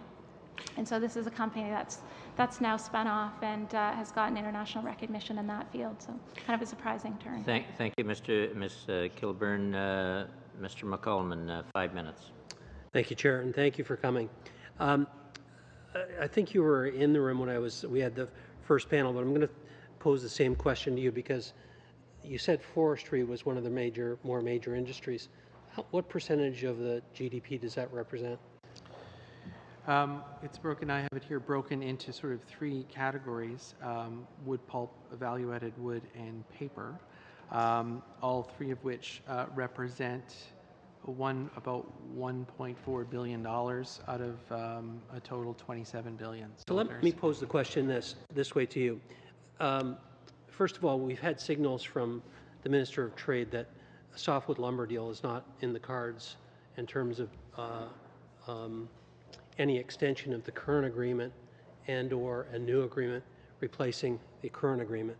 What we had was an extension agreed by the U.S. and Canada on that. You're probably aware of this. Since we're talking about pre-budget consultations, in the event, which is a high probability, that there is not a softwood lumber deal with the United States, what kind of help would you need for government if your softwood lumber industry, your forestry industry was greatly impacted with huge tariffs put up by the United States to Canadian products? What kind of help would you be asking the government for as emergency help for that industry? If that were to happen, I must say that would be a very significant impact for the province of New Brunswick, not only because of the numbers that I indicated to you, because there are other manufacturing and value-added processes beyond what I indicated here in the numbers. In fact, New Brunswick is one of the most forest-dependent provinces in the country. And in addition, the softwood lumber agreement affords an exemption to maritime producers in terms of their quota, which isn't imposed in the maritime provinces as a result of the fact that many of the woodlots are privately owned and not Crown owned. So we've been able to export without concern over quota. It would have a very significant impact, and my mind immediately goes to the need to, again, if we're going to be competitive in this area, some of the same things that we're talking about today that are still our focus in terms of innovation, productivity improvement, making sure that these companies can sustain their market share in a global economy. We are helped somewhat, I will say, by a low Canadian dollar in that sector, exports that sort of buffers us against duties and taxes, and we remain competitive in that respect. But should there be any change in that, there'll be a heightened requirement to look at those industries very carefully and to make sure that they don't go through a significant adjustment. Yeah, in some ways, it parallels what happened to our beef farmers when we were shut out of the American market because of the, I'm trying to think of the BSE situation, and of course that meant a complete adjustment within the beef producers.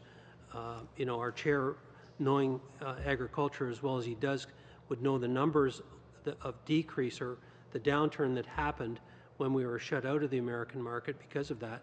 And this is somewhat of a parallel in many ways, that, that there are significant things on the horizon that could greatly affect your economy. And so, again, bringing it back to why we're here, pre-budget consultation, do you have any, I suppose, redirects of where you could take the people who are employed in that industry into other areas if the government were to fund programs for the adjustment of such a decline?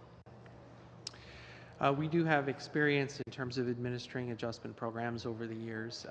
We've done this on numerous occasions. So we have some experience to draw on in terms of how to best do that. And I guess we will be monitoring the situation very closely, but I'm sort of missing the data in terms of, you know, the exact nature of the types of individuals and their skills that are employed and the various facets. And I believe we've done an exhaustive analysis in terms of where those people could find themselves employed elsewhere in the economy at this time. Thank you, Mr. McCollum. Mr. McKinnon, 5 minutes.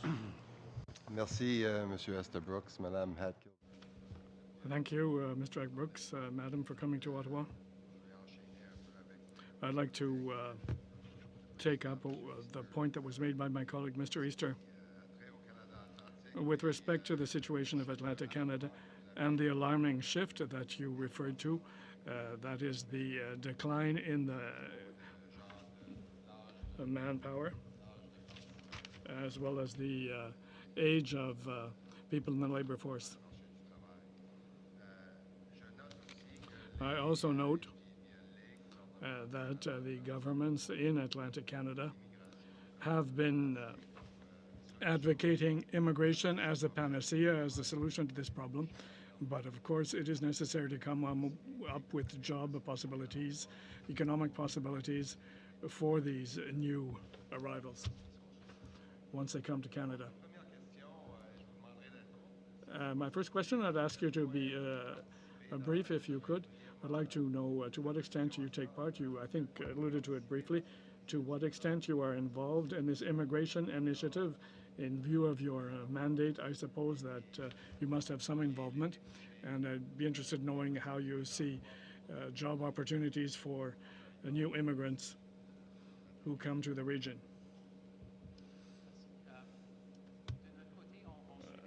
Thank you. We've been closely following the pilot project, as well as the growth strategy for Atlantic Canada, an initiative that was just announced in the month of July. We've been involved in the discussion, but this doesn't mean that we were not involved in the discussion with the provinces before it actually came to fruition. Well before this, we were involved in the discussion of immigration as a solution for certain problems in New Brunswick. I know that my colleague was involved in some of these discussions, and perhaps she could add something. I would also say that we do have an important role when it comes to community development and the ability of these communities to attract and to integrate immigrants. We have a number of programs and projects that are in support of such activities, and we are also working with certain organizations providing services to immigrants. I'm thinking, for example, of a group with a project known as the Hive that provides training to entrepreneurial immigrants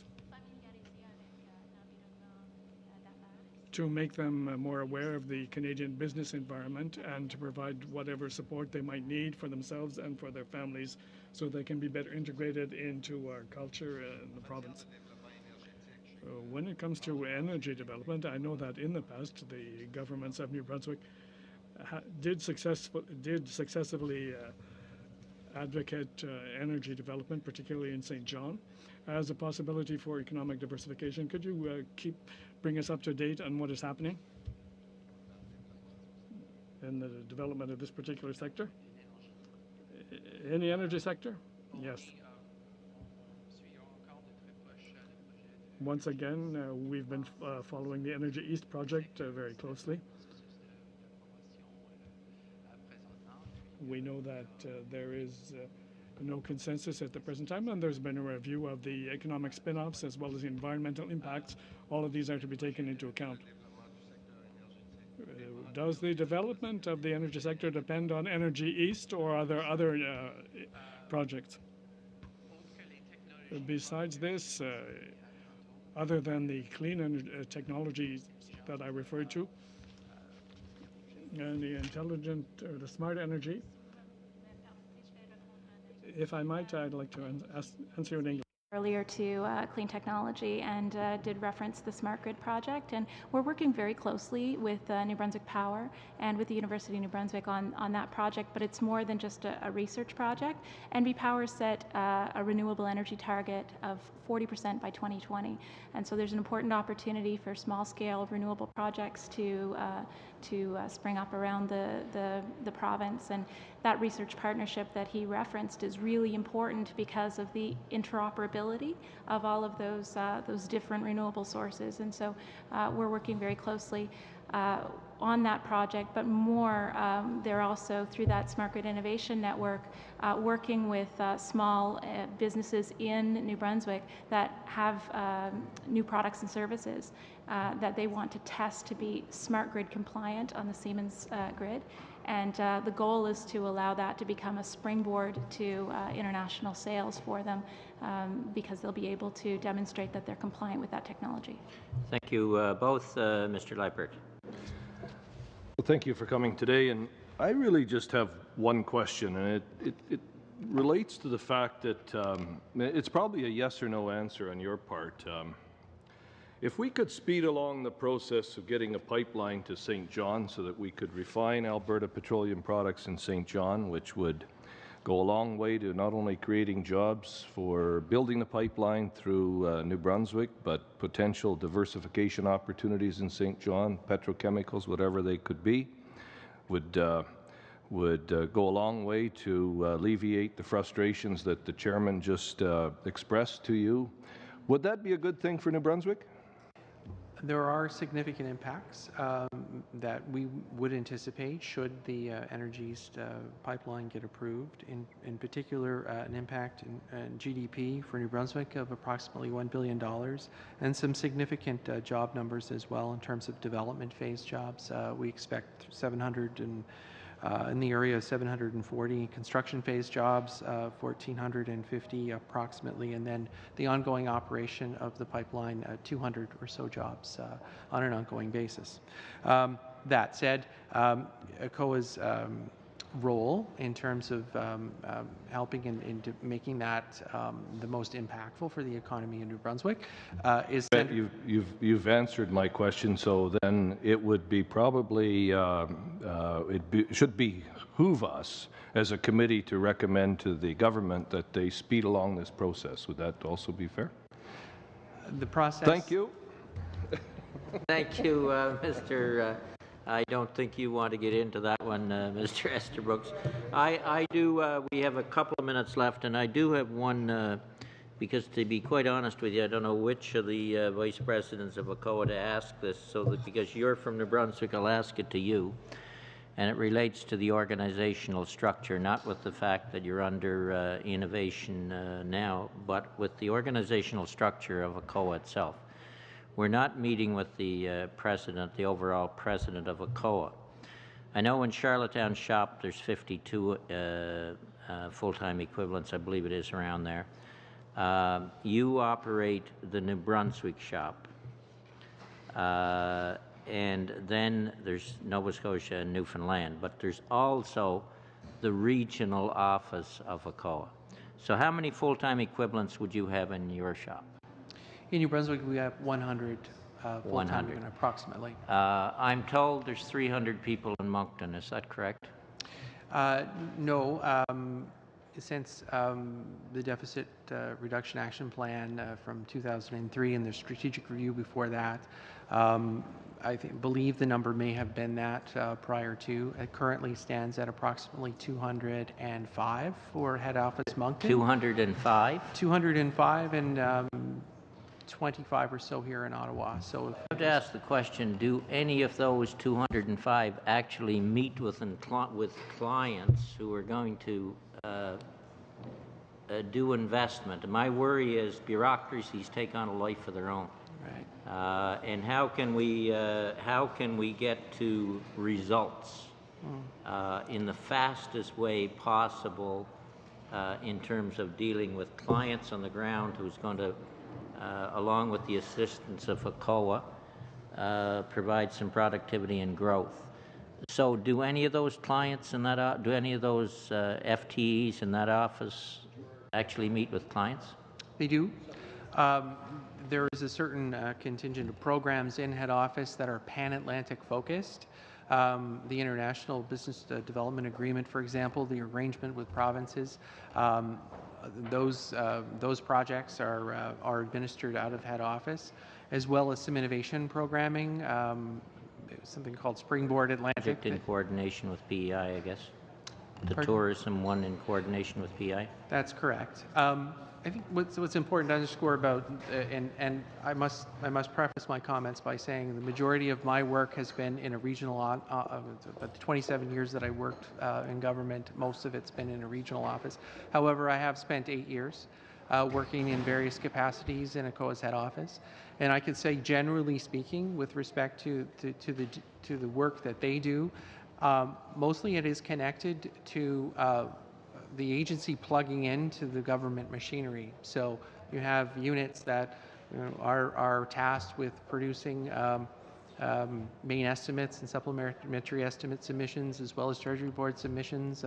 We have units that are plugged into results measurement and making sure that we produce accurate and reliable information for DPRs and RPPs and reports in, as well as a number of back office functions that within each one of the disciplines that operate in head office, there is some place where they plug into government machinery. And as they pursue that work, we are left then in the region to dedicate more of our time to client-facing activities. Okay, my apologies for having to ask you that question, but you happen to be from New Brunswick, or that office is. So, thank you very much, Mr. Estabrooks and Ms. Kilburn. We really appreciate your taking the time to present the paper you did and answer questions. Thank you very much. We'll suspend for about 5 minutes.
reconvene and welcome before the committee the Canada Economic Development for Quebec Region, said Regional Development Agency, and we have before the committee Madame Brizard, Deputy Minister, who's the President, Mr. Lemieux, who's the Executive Director and Chief Financial Officer, and Mr. Mongeau, who's the Vice President Operations. So welcome. I believe you have a presentation, and then we will go to questions. Merci beaucoup, Monsieur le Président. Thank you very much, Mr. Chairman, ladies and gentlemen, members of the Standing Committee on Finance. Thank you for your invitation. I'm particularly happy to be here today because I've been in the position for 3 months only, and this is a great opportunity for me to start a dialogue with you. I am going to take this time to draw a brief portrait of Quebec and to tell you what we are doing in Quebec and the results that we are achieving. But first, allow me to outline CED's mission that consists of supporting the regions of Quebec by focusing on their potential and giving them special attention to those where economic growth is slow or opportunities for employment are scarce. Science and Economic Development and the Minister responsible for said. First, to help businesses grow, innovate, and export so they can create good quality jobs. Second, to make strategic investments that build on competitive regional advantages. And third, to support the transition of communities reliant on single industrial sector. Notre défi, c'est d'adapter nos actions. Our challenge is to tailor our action to the specific realities of each region. To do this, we rely on our 12 business offices located throughout Quebec to make sure the needs of businesses in the regions are well served. As you know, Quebec is an economy of small and medium-sized enterprises. We have over 257,000 of these, which together generate about 50% of the province's GDP. 80% of these SMEs have fewer than 10 employees. There are 3 types of regional economies in Quebec: resource-based, manufacturing-based, and urban economies. But no matter what the region, whatever the type, they are facing certain key challenges: an aging labor force, a shortage of entrepreneurial carryover, a decrease in productivity, and a higher purchase price for leading-edge equipment due to the, and that can be very difficult, due to the lower value of our dollar. Quebec, among its advantages, has the weakness of the dollar, but it is starting to have a positive impact on our exports. But we also have a highly skilled workforce, an abundance of natural resources, world-class research infrastructure and technology clusters, and access to numerous markets. Our main program at SED, the Quebec Economic Development Program, the QEDP, allows us to promote innovation in all regions, stimulate the creation of quality jobs, and foster growth and prosperity. It's a flexible program adapted to the need of SMEs, and it allows us to do 3 things. First, business development and entrepreneurship support, which we are able to do by providing assistance for startup growth and commercialization. We are amongst the first that you might think of. There's a company that was called Jaco, which helps people with reduced mobility. In 2006, it was an incubator. In 2009, it was commercialized. In 2013, it expanded, and its productivity has increased to such a point that it is moving its product towards Asia from Quebec. We also want to be sure that we have experts in regional areas. There are research centers, economic development in the regions that involves incubators. Second, the program allows us to support the economic development of the region by facilitating the mobilization of local stakeholders and helping promote the regional assets. For example, tourism, natural resources, or the specialization that can be made of their region. Just think of the lower St. Lawrence area with its maritime appeal. And the CED works to strengthen the community economy. It does so on a targeted basis. It helps communities that are grappling with certain difficulties. It helps them diversify their economy. Now, these are our principal goals, but we also help with the developing of communities, and it allows us to make a difference on every level. The Community Future Program, CFP, allows us to work with Community Future Development Corporation and community business development centers where every job counts. We have many collaborators, and they include the BDC, the NRC, the National Council, just for instance. We also work very closely with our Quebec partners.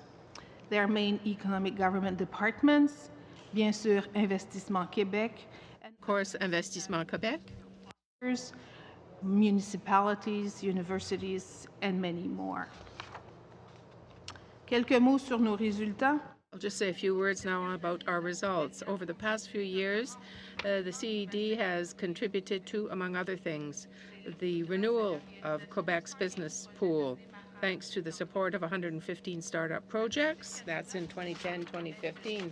And Stats Canada confirms that CED's support has helped increase the earnings, the number of jobs, and the productivity of enterprises. And how have we done this? In 2015-2016, for instance, CED approved $218.5 million in grants and contributions. Going back to April 2012, it was about $1 billion that was authorized overall, and we were able to use some 40% of that funding. 40% of it, as I say, provided went to projects in communities with a low growth potential, representing 21% of the population. Promote innovation, foster business growth, and build a clean economy. Afin de s'assurer qu'on vise dans le mille. To be sure we hit the nail squarely on the head, CED launched a dialogue in 2016 on the economic development in Quebec. This strategy of engagement brought in over 1,000 participants who were all eager to give their time and let us know what was important to them in terms of economic development. What I can tell you is that innovation in all its forms is essential. They want the incubators and the accelerators that are there to be further supported. They want the flexibility of the programs to be improved.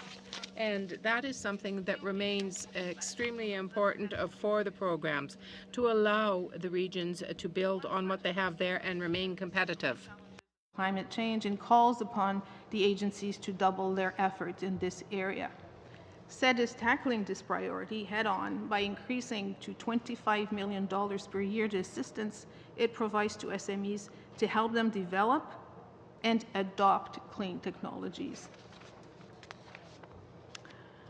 En ce qui concerne la croissance des entreprises, with respect to the growth of businesses through Canada's new Accelerated Growth Service, we are paying very close attention to the needs of our communities to innovate as quickly as possible and to work further in that area with the SMEs. This is what we are working to achieve, and we will do this on a regional basis.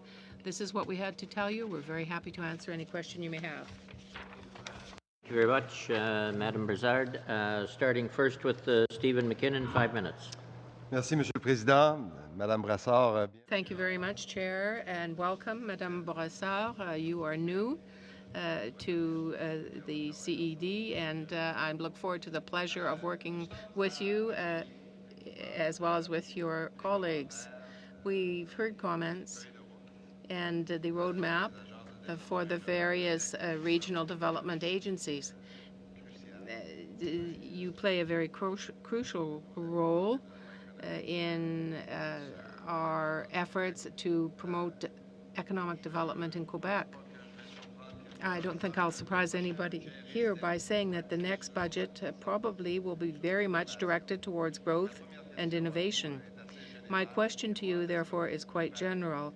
How do you prepare, and what will be the Quebec realities that you would like to be addressed in developing a budget that will be looking towards development and growth? Let me begin by saying that you know, I'm sure, that Quebec is structured with a series of research centers in major universities that are recognized worldwide. They are research centers in the area of technology, and some of these perhaps are less well known, but there are incubators and accelerators that exist. They use methods that are increasingly innovative in doing their work. I'm thinking about the Sherbrooke Accelerator, where I recently visited, which not only helps businesses develop by proposing that they participate in areas of development and promoting premises that would be good for them. But we also have young students, management students, who work and who innovate and who come up with these innovative projects, not just to develop a single project or a product, but to promote and develop a business in the region. In Sherbrooke, in Quebec City, you can take a look at these. These are centers that are highly renowned for their technological research, and these are the type of centers that I think of in terms of the type of incubator or accelerator that can help build growth.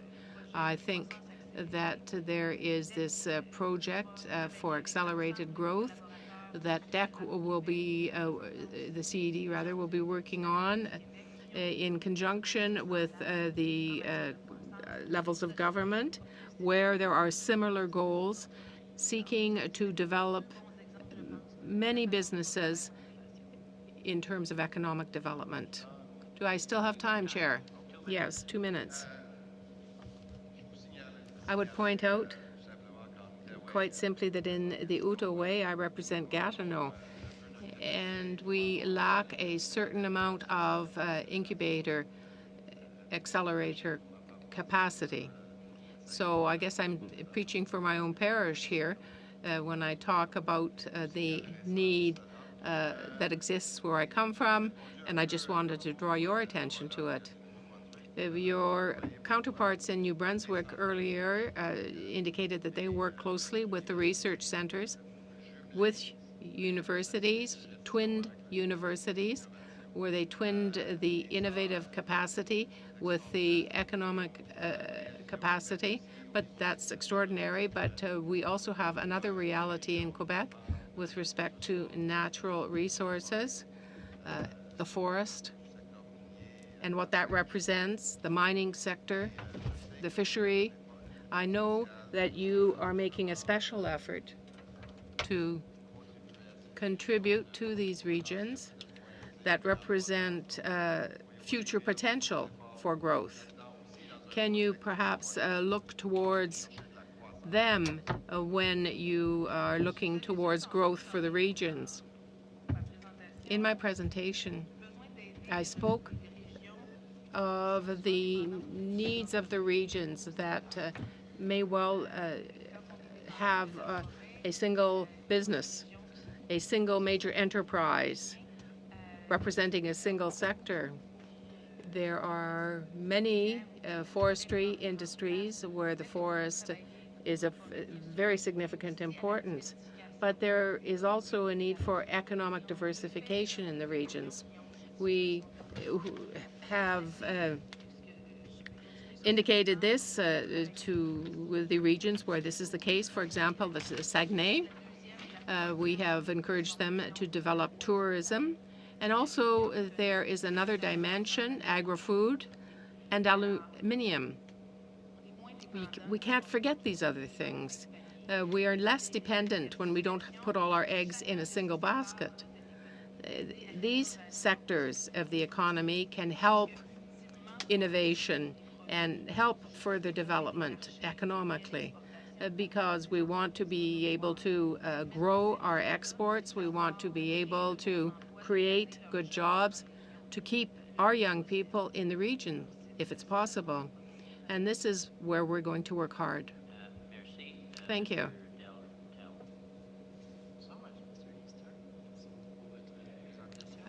Thank you very much for your presentation, and congratulations on your French, sir. Welcome, lady and gentlemen, to the committee and to the House of Commons. I would like to look at some specific aspects with you. First of all, with respect to investment, how do you assess the success rate of your investments? Earlier, I spoke to you about a Stats Canada study where we certainly need to assess our productivity. It has to be done strategically, showing results.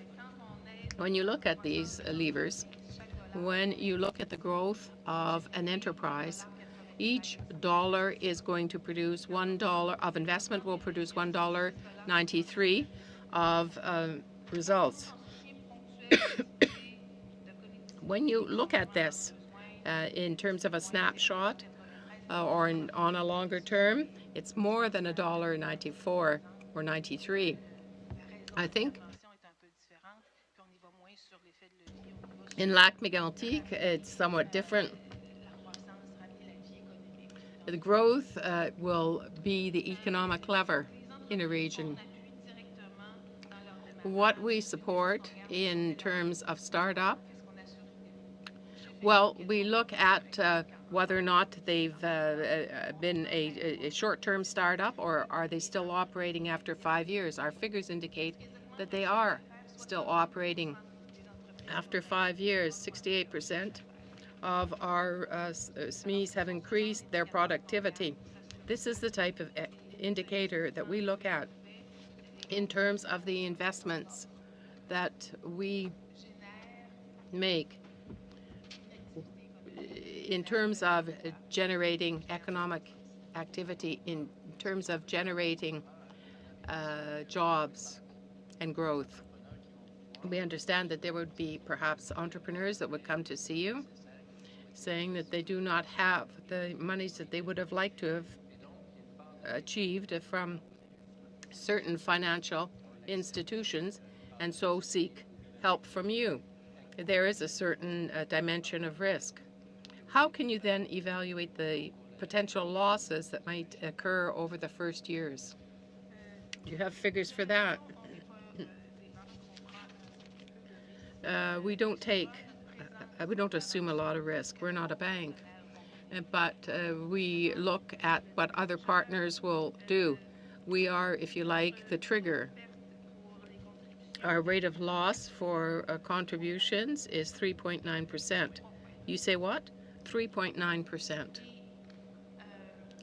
And this gives me the opportunity to say to you that first, though, we will do everything to help the business, but when it doesn't go well, we will try to give it the help that is requisite, that would allow it to perhaps seek further help from another agency.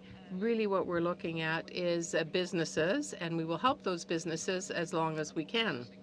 Mr. Chairman, and one last question.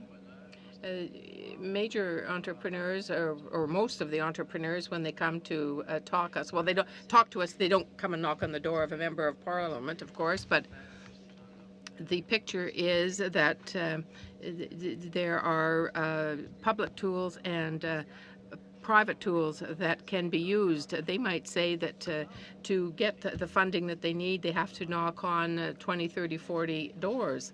So if there's a single wicket approach to this, what can you do in your capacity to direct this person or this entity to the proper place?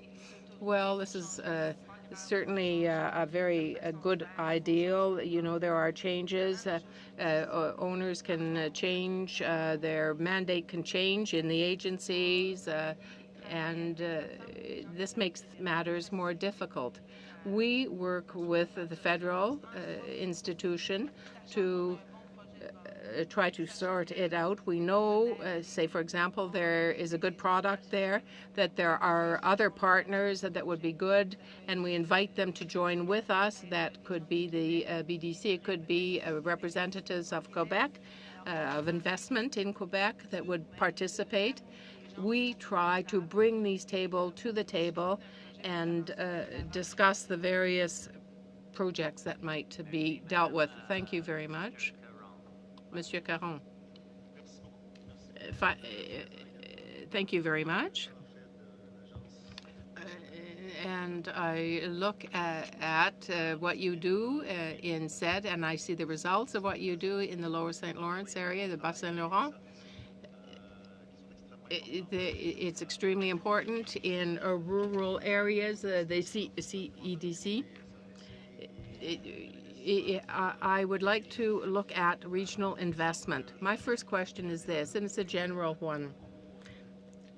What is the impact for the CED for the purposes of that development in Quebec? I know that in the Lower St. Lawrence area, there was the purpose of certain agreements was to have an impact on the complementarity. In other words, to build on and to complement on what already existed in the past. I guess I'll have to ask my colleague to answer. Yes, sir. We work extremely closely with the CFDCs. We have a very close partnership, and each year we are in regular contact. So a lot of the work is done between us. The decision was taken to reduce the number of CLDs. It was not one generated by us, but without undertaking the role of the CLD, which no longer existed, we sought to try to see how we could work in the various communities. Our role is not to replace the now defunct CLDCs. We just wanted to see what the impact would be on the communities. We felt that there was a responsibility incumbent on us for development in the various regions. I speak to you about complementarity because the two entities are much similar, but that does affect the impact that they can affect in terms of the role that they play. What would be the readaptation process? Well, we have just renewed on April 1st our agreement with the CFDCs, and we work with them on a continuing basis to be able to evaluate the return. Part of their first mandate is a youth strategy, and there are also various other interventions that would be available to them to undertake. I think that to date the consequences are sustainable. I think the people on the ground have been accommodated, and I think they are adapting. With respect to the announcements that were made, I think that it's $6.7 million over the certain number of years, but the previous agreement that we included in 11, it was $3.9 million. 10% then of the budget for the CFDCs under $30 million as opposed to the previous one.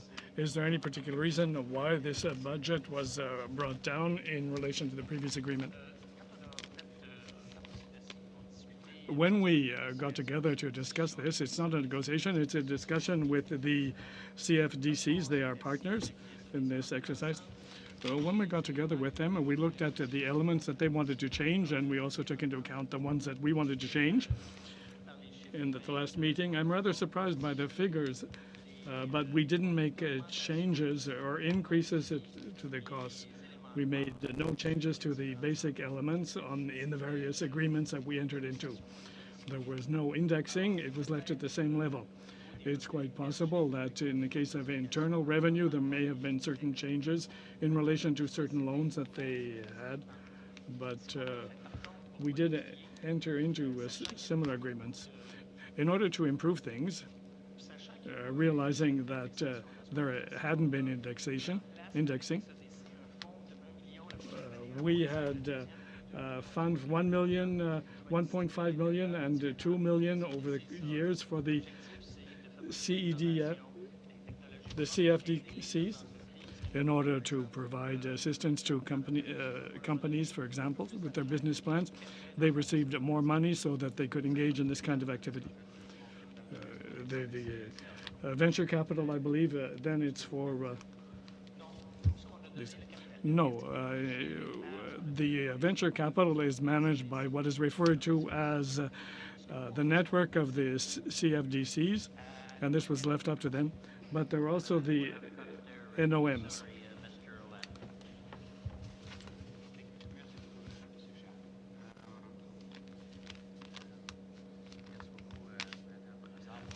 I'd like to thank you for coming here. I'd like to know how many Aboriginal companies were set up in the past 3 years, the past 5 years. In the recent years, if I remember correctly, there were 19 projects involving Aboriginals for a value of $7 million. This answers your question indirectly. And how many jobs would be involved? Approximately 70, 77.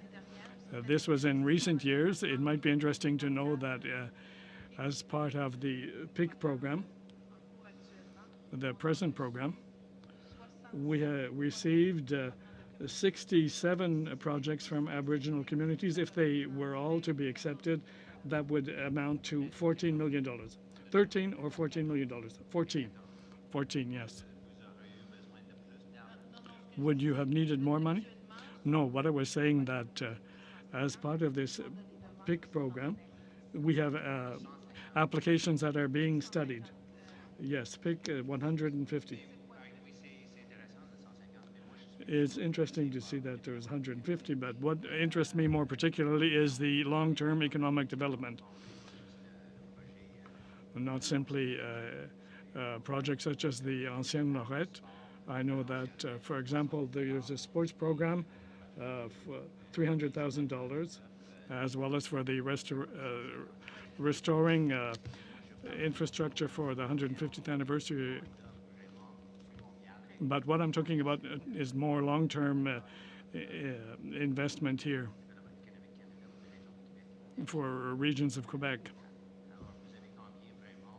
I'd be interested in knowing then how many programs of this type you have as part of our regular programs. Yes, as part of our regular programs. This is what I was saying. Over the past 4 years, there are 19 projects for a value of $7 million. And what are the industries that are taking part? Do you have any details on this? Is it tourism? Resource administration? Thank you, Mr. Chairman. The various types of organizations that we support and that we have supported in the past, in many cases were organizations, for-profit organizations. There was a laundry, for example, in Sept-Îles.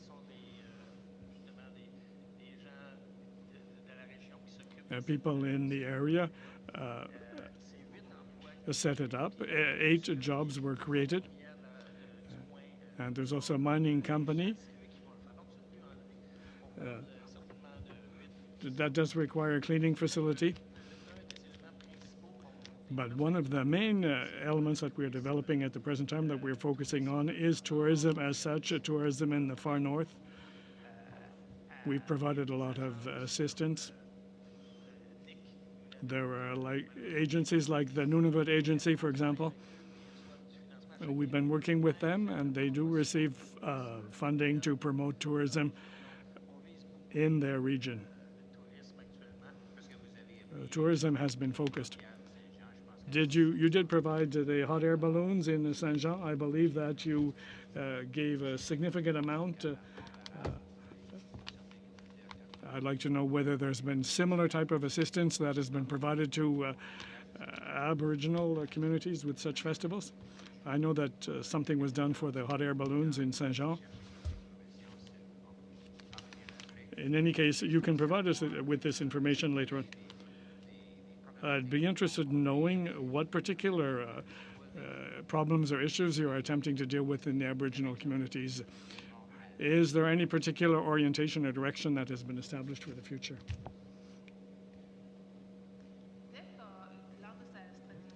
As part of its engagement strategy, the agency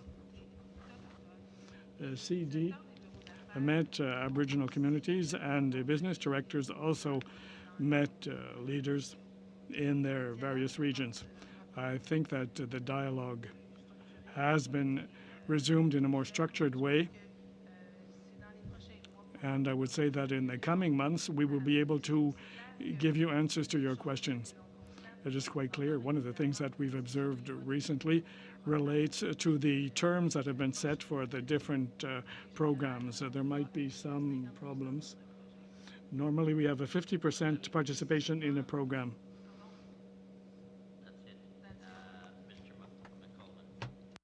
Thank you for being here. What impacts, if any, on your economic growth in your region have occurred since the decline in oil prices and commodity prices from the West, particularly oil and gas?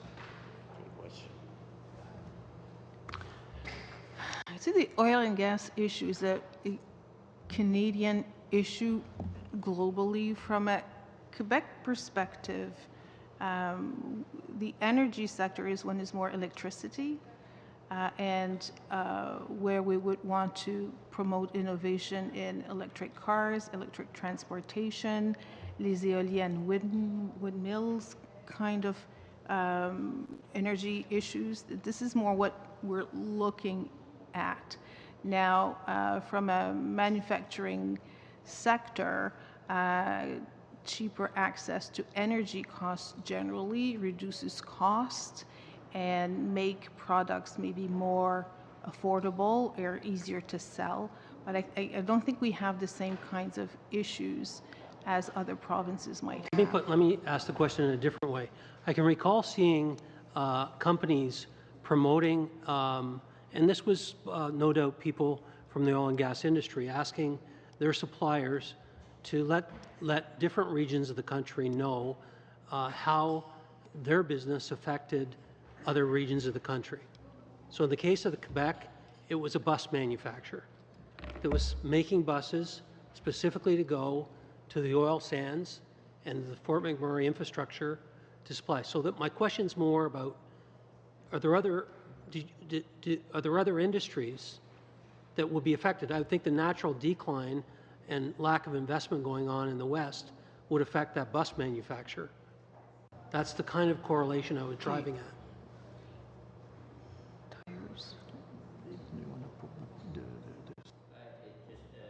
I could give you an example. I met with Bell Helicopter 3 weeks ago.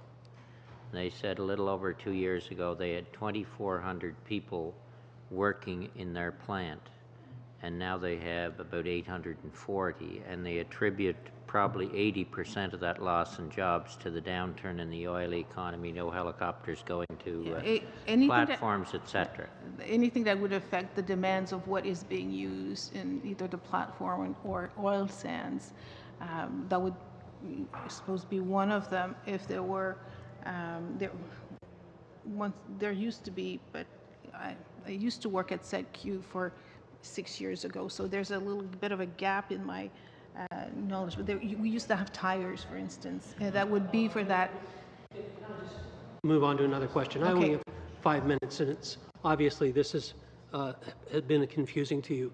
So let me move on to the question that I've asked the other regions, and it's regarding the forestry industry.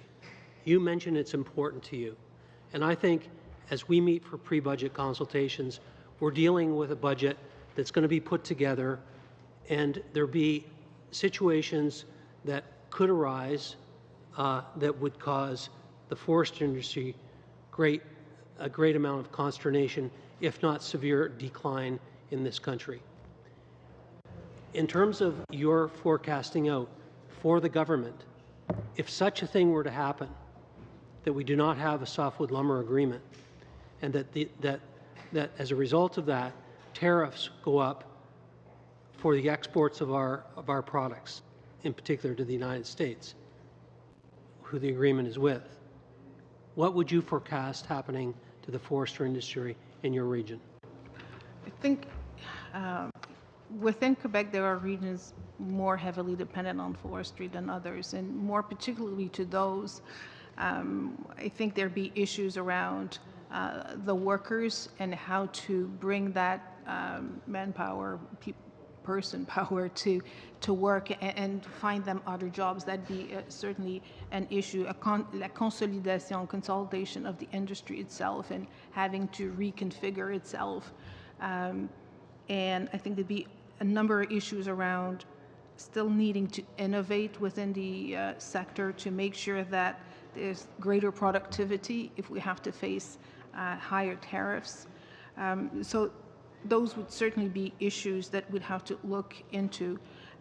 Finding other markets than the States, potentially looking at second, third transformation of the wood and find markets for those. And looking for a moment outside forestry, trying to help those regions diversify their economies, not be so heavily dependent. We've already started on that. Short one? A little short one. Okay. Do you submit your projections and advice to the government? And if you do, are you following this issue closely as a major impact to your region? We're following this very closely. There's even a forum later in October where a number of us will participate, and it's having a look at the overall industry and les panneaux, not just the wood, the markets, the product developments. Yes, it is a key issue. Mr. Champagne. Écoutez, merci, Monsieur le Président, de me donner la parole. Thank you, Mr. Chairman, for giving me a chance to put questions today. I'd like to welcome our witnesses. I think that you are very familiar with the situation in Quebec. You talked about regions, you talked about economies and CFDCs. I'd like to raise two particular issues. You talked about your youth strategy for entrepreneurs. We know that one of the important drivers of growth is being able to retain young people. I am from the Morrissey region.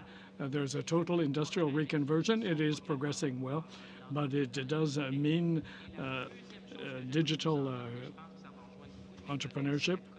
And there's a question I'd like to raise here, connectivity. $500 million were set aside in the federal budget to improve the connectivity of our regions. If we want people to be able to take part in innovation projects for increased productivity, then of course connectivity is an important element. For youth, then programs for youth and connectivity, I'd like to hear what you have to say about them. Let me discuss first of all communities. We often think of communities that are in a difficult situation where special programs have to be provided, targeted programs. But I think it's important for us to be conscious of communities and the need for infrastructure programs, sports programs, and so forth. We talked about the difficulty of attracting certain people to some regions. Excuse me, I talked about connectivity rather than community. Perhaps I didn't pronounce the word clearly. I'm talking about internet and cell phones and so forth, because we know that the regions that are not connected have difficulty taking part in the economy. I'm talking about connectivity. In a matter of connectivity, I think that our colleagues from the Department of Innovation have been reflecting on this matter from a national point of view when we talk about innovation, when we want our businesses to be able to make greater use of technology for all purposes to improve their products and their processes so that their business can be as well connected as possible and to master their technology. So we certainly intend to encourage this type of project as part of innovation. In the case of young people, in business development, when people leave university and incubators, for example, we often meet these young entrepreneurs and we can provide assistance to them so that they can stay in their region, and we do focus a lot on this. Pendant que je vous ai, ça me fait plaisir pour faire un petit peu My colleague, Mr. Willett, talked about the situation of Aboriginal communities. There are a number of them in the northern Morrissey region. And I think that there are certain activities that could be useful if we had agents that were specialized more in this area. In their remoter context, I think that there's also a cultural aspect. How can development be provided? I think it might be useful to have a development officer who is specialized in this area. There was a project in my area that has been very successful. You took part in. I'm thinking of the sawmill, for example, in Abidjan. You've conducted a number of things in different regions where there have been success stories, and I think that this may be an aspect that you can give some a thought to. In our office in Abitibi in northern Quebec, we do have a specific section, and in other areas where there are Aboriginal communities, our offices do split their territory, and we do have certain dedicated employees depending on the size of the community and the number of projects that may be generated, but we do attach specific attention to it. Thank you. I need to ask a couple of questions quickly. You mentioned there are three types of regional economies in Quebec. They're resource, manufacturing, and urban. Do you have a breakdown of percentage of GDP of all these three? Sorry, I didn't. Do you have a breakdown of the percentage of GDP of the economy of each sectors of the three sectors that you mentioned? I don't think we have If you don't, one readily available. We can move on to. You talk about productivity, and again, you're saying a decrease of productivity and higher purchase prices for leading-edge technologies or equipment due to lower Canadian dollar. Now, the Canadian dollar at some point was at par with the U.S. Where were, the government or what were the efforts at that time to upgrade the equipment to the level that can help to increase productivity at that time? Were there any efforts? I believe there were efforts at that time to go get everything that we needed and that the enterprises need, but this is an ongoing need.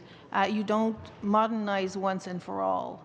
So the enterprises need to keep modernizing their enterprises. They need to keep having the latest technology if they want to prosper and continue to innovate. Well, without productivity, you have no competitive edge overall, and then this is a very vital for industry, especially for a place like Quebec. Back to the oil sector and the impact on the overall Canadian economy. I guess Quebec, being a very industrialized economy, was impacted quite a bit by the effect of oil pricing down and by the slowness in Alberta. Then a pipeline would help and boost the economic growth and will also create jobs opportunities across the country. Would you fight for a pipeline as a booster for economy to Quebec and to the rest of the country? I think looking at it from a Quebec perspective, I think you understand the context around this. The province has made and the Premier has made comment on that industry in the pipeline. So I'd leave it there. There's some comments about the number of jobs being created in Quebec in that, which depending on who you talk to is higher or lower. So, but coming back to SEDQ, this is not the kind of projects that we do as part of our mandate. So I find that I'm a little in a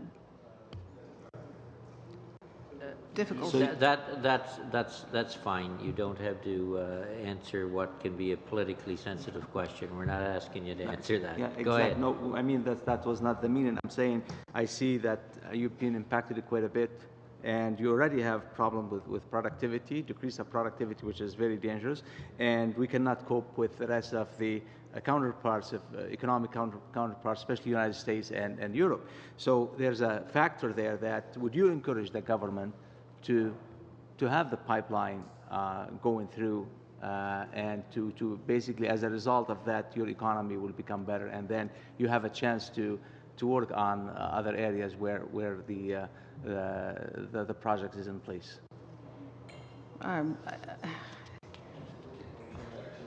Okay.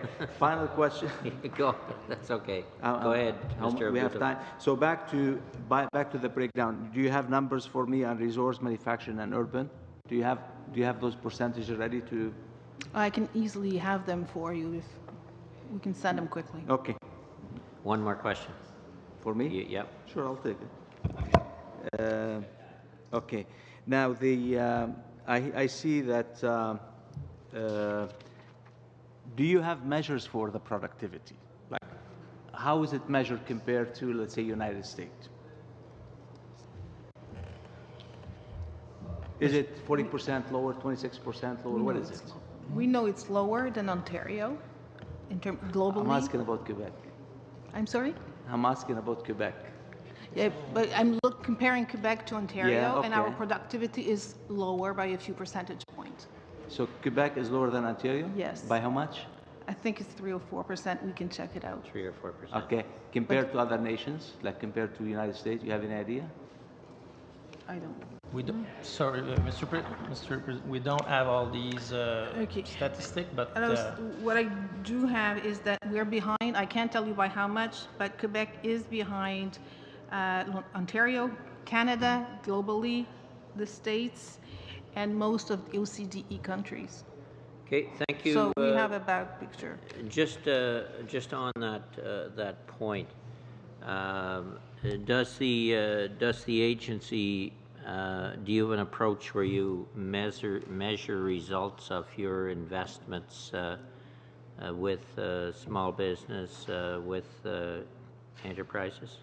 Yeah, I referred earlier to a Statistic Canada study that we asked that they do for us, and they look over a long period of time to see are the SMEs that we're helping still alive? How long do they stay alive? Do they have a salary mass that's higher? And they do. Higher productivity, and they do. So that's how we measure, been comparing it to a groupe témoin, and make sure that we actually make a difference. And you do make a difference. Mr. McKinnon. 5 minutes. Peut-être changer d'orientation un petit peu. Perhaps we can change our approach here. The government of Quebec has changed its way of dealing with local economic development, the CLD, and this is in the process of being implemented. I'd like to know whether this has any impact on the way you operate in your daily activities. CLDs do work with our CFDCs. We've been working with the main economic department, with its financial arm, which is Investment Quebec. Investment Quebec are involved in about 25% of our projects. We have them as a partner. So this work has been continuing in collaboration. Quebec has changed its approach, and we've made an adaptation, and we've been working very well with the government of Quebec and the various arms for delivery. There's an impressive number of partners involved in the financial package with Quebec. I'd like to know when it's part of your daily operations, you would consider it advisable to make the process less complicated. Looking at it from the point of view of an entrepreneur or someone who's promoting a particular project, the total volume with a partner that is likely to be involved in a project is quite significant. And bringing all these participants together is a difficult challenge. I've seen cases where it has been successful, and it's even been quite efficient. But don't you think that it might be a good idea to simplify this process, or the number of partners who are brought around the same table, setting aside the question of government levels? There are all these mandates and capacities. That is a challenge in itself, and they have to be able to respond to all types of projects. We have various types of entrepreneurs, various types of businesses. We have very small ones that often work with CFDCs and might find it difficult to work with a partner that might have the size of, for example, of Investment Quebec or BDC. There are several of them then, but each entrepreneur does require a certain niche. It might be possible to make smaller groups. Would it be possible for us to work more efficiently? I'm sure it could be done. But in the case of simplification, will we have a single point of service? We talked about some type of concierge service in other regions. Has this concept being developed? With the Accelerated Growth Program, this is exactly what we would like to do. CED would like to position ourselves so that we would be able to provide the entrepreneur and the various players whatever they require in their file.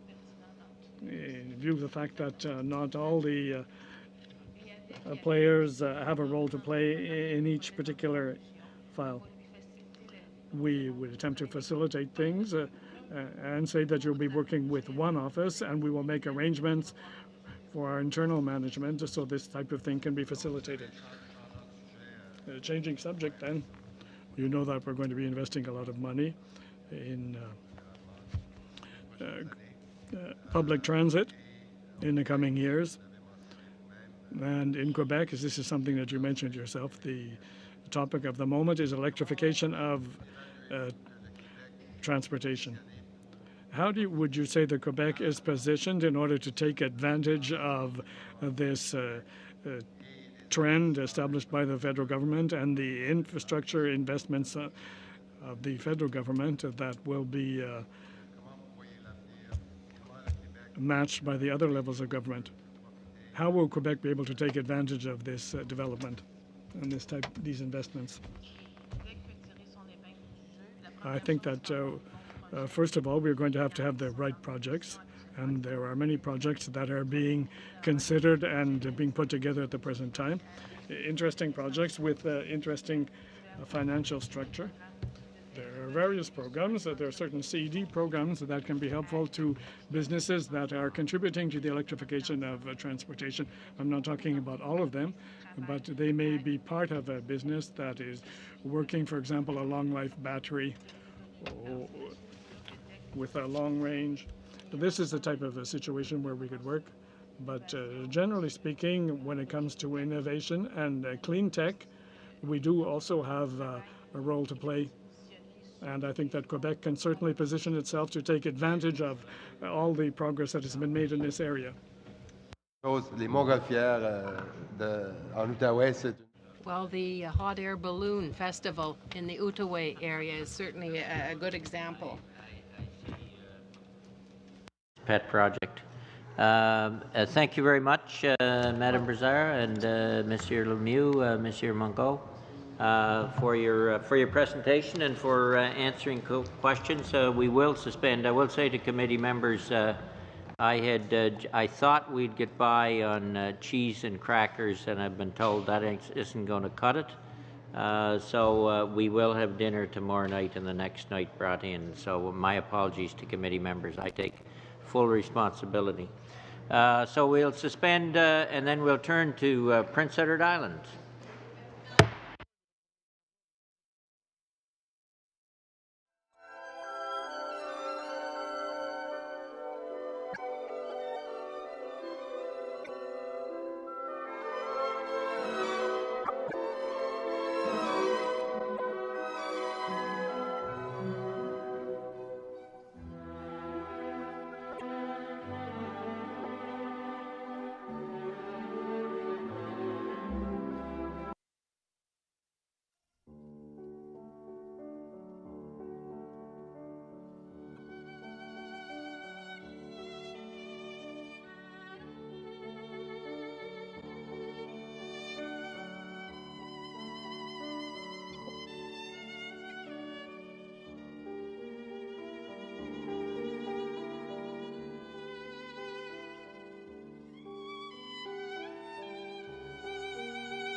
to order for the next hour.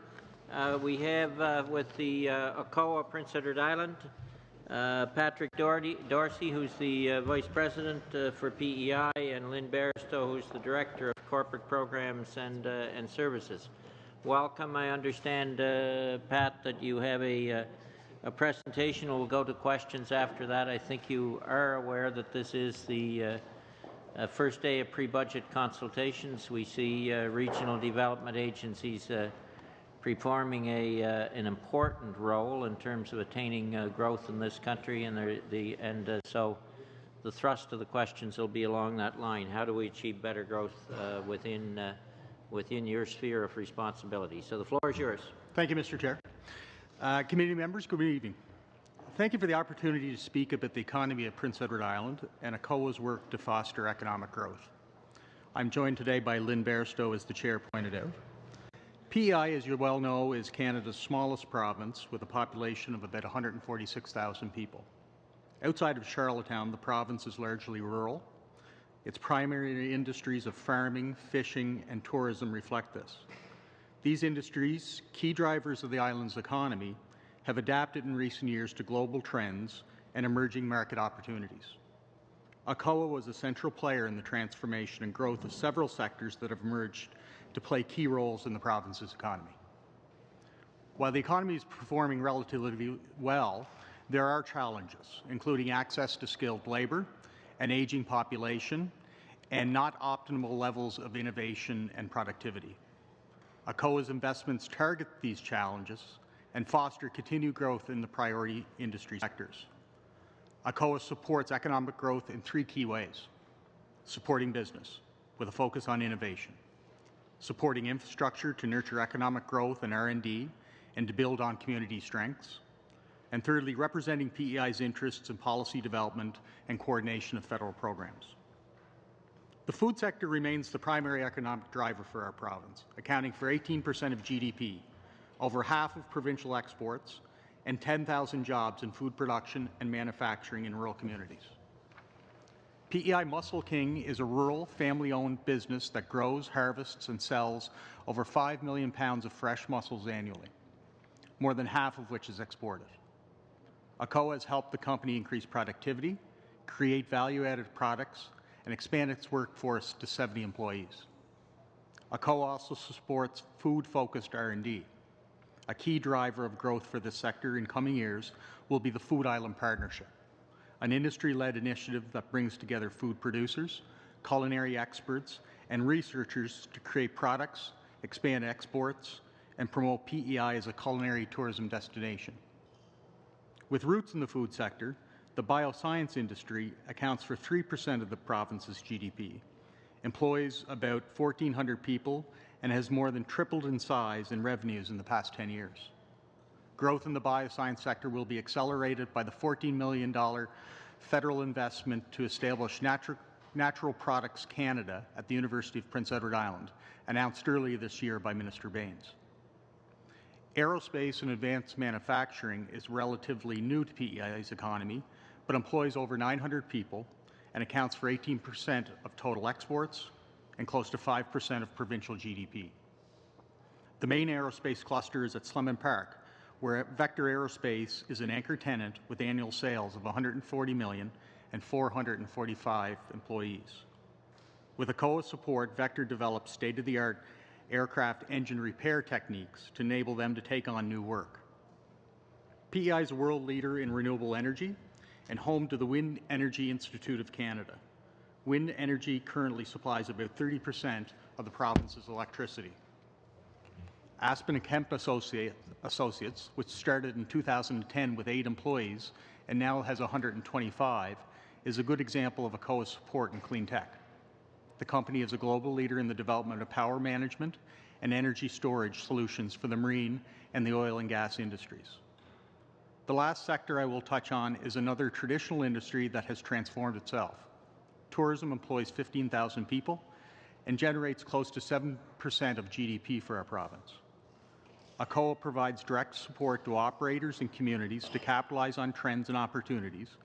For example, the Strategic Tourism Expansion Program brings community stakeholders together to identify their tourism potential and build a collaborative approach to developing local assets. The program has worked well across Atlantic Canada and is quickly becoming a best practice. It was developed by the Tourism Atlantic Group based in ACOA PEI's office with a mandate to support tourism across Atlantic Canada.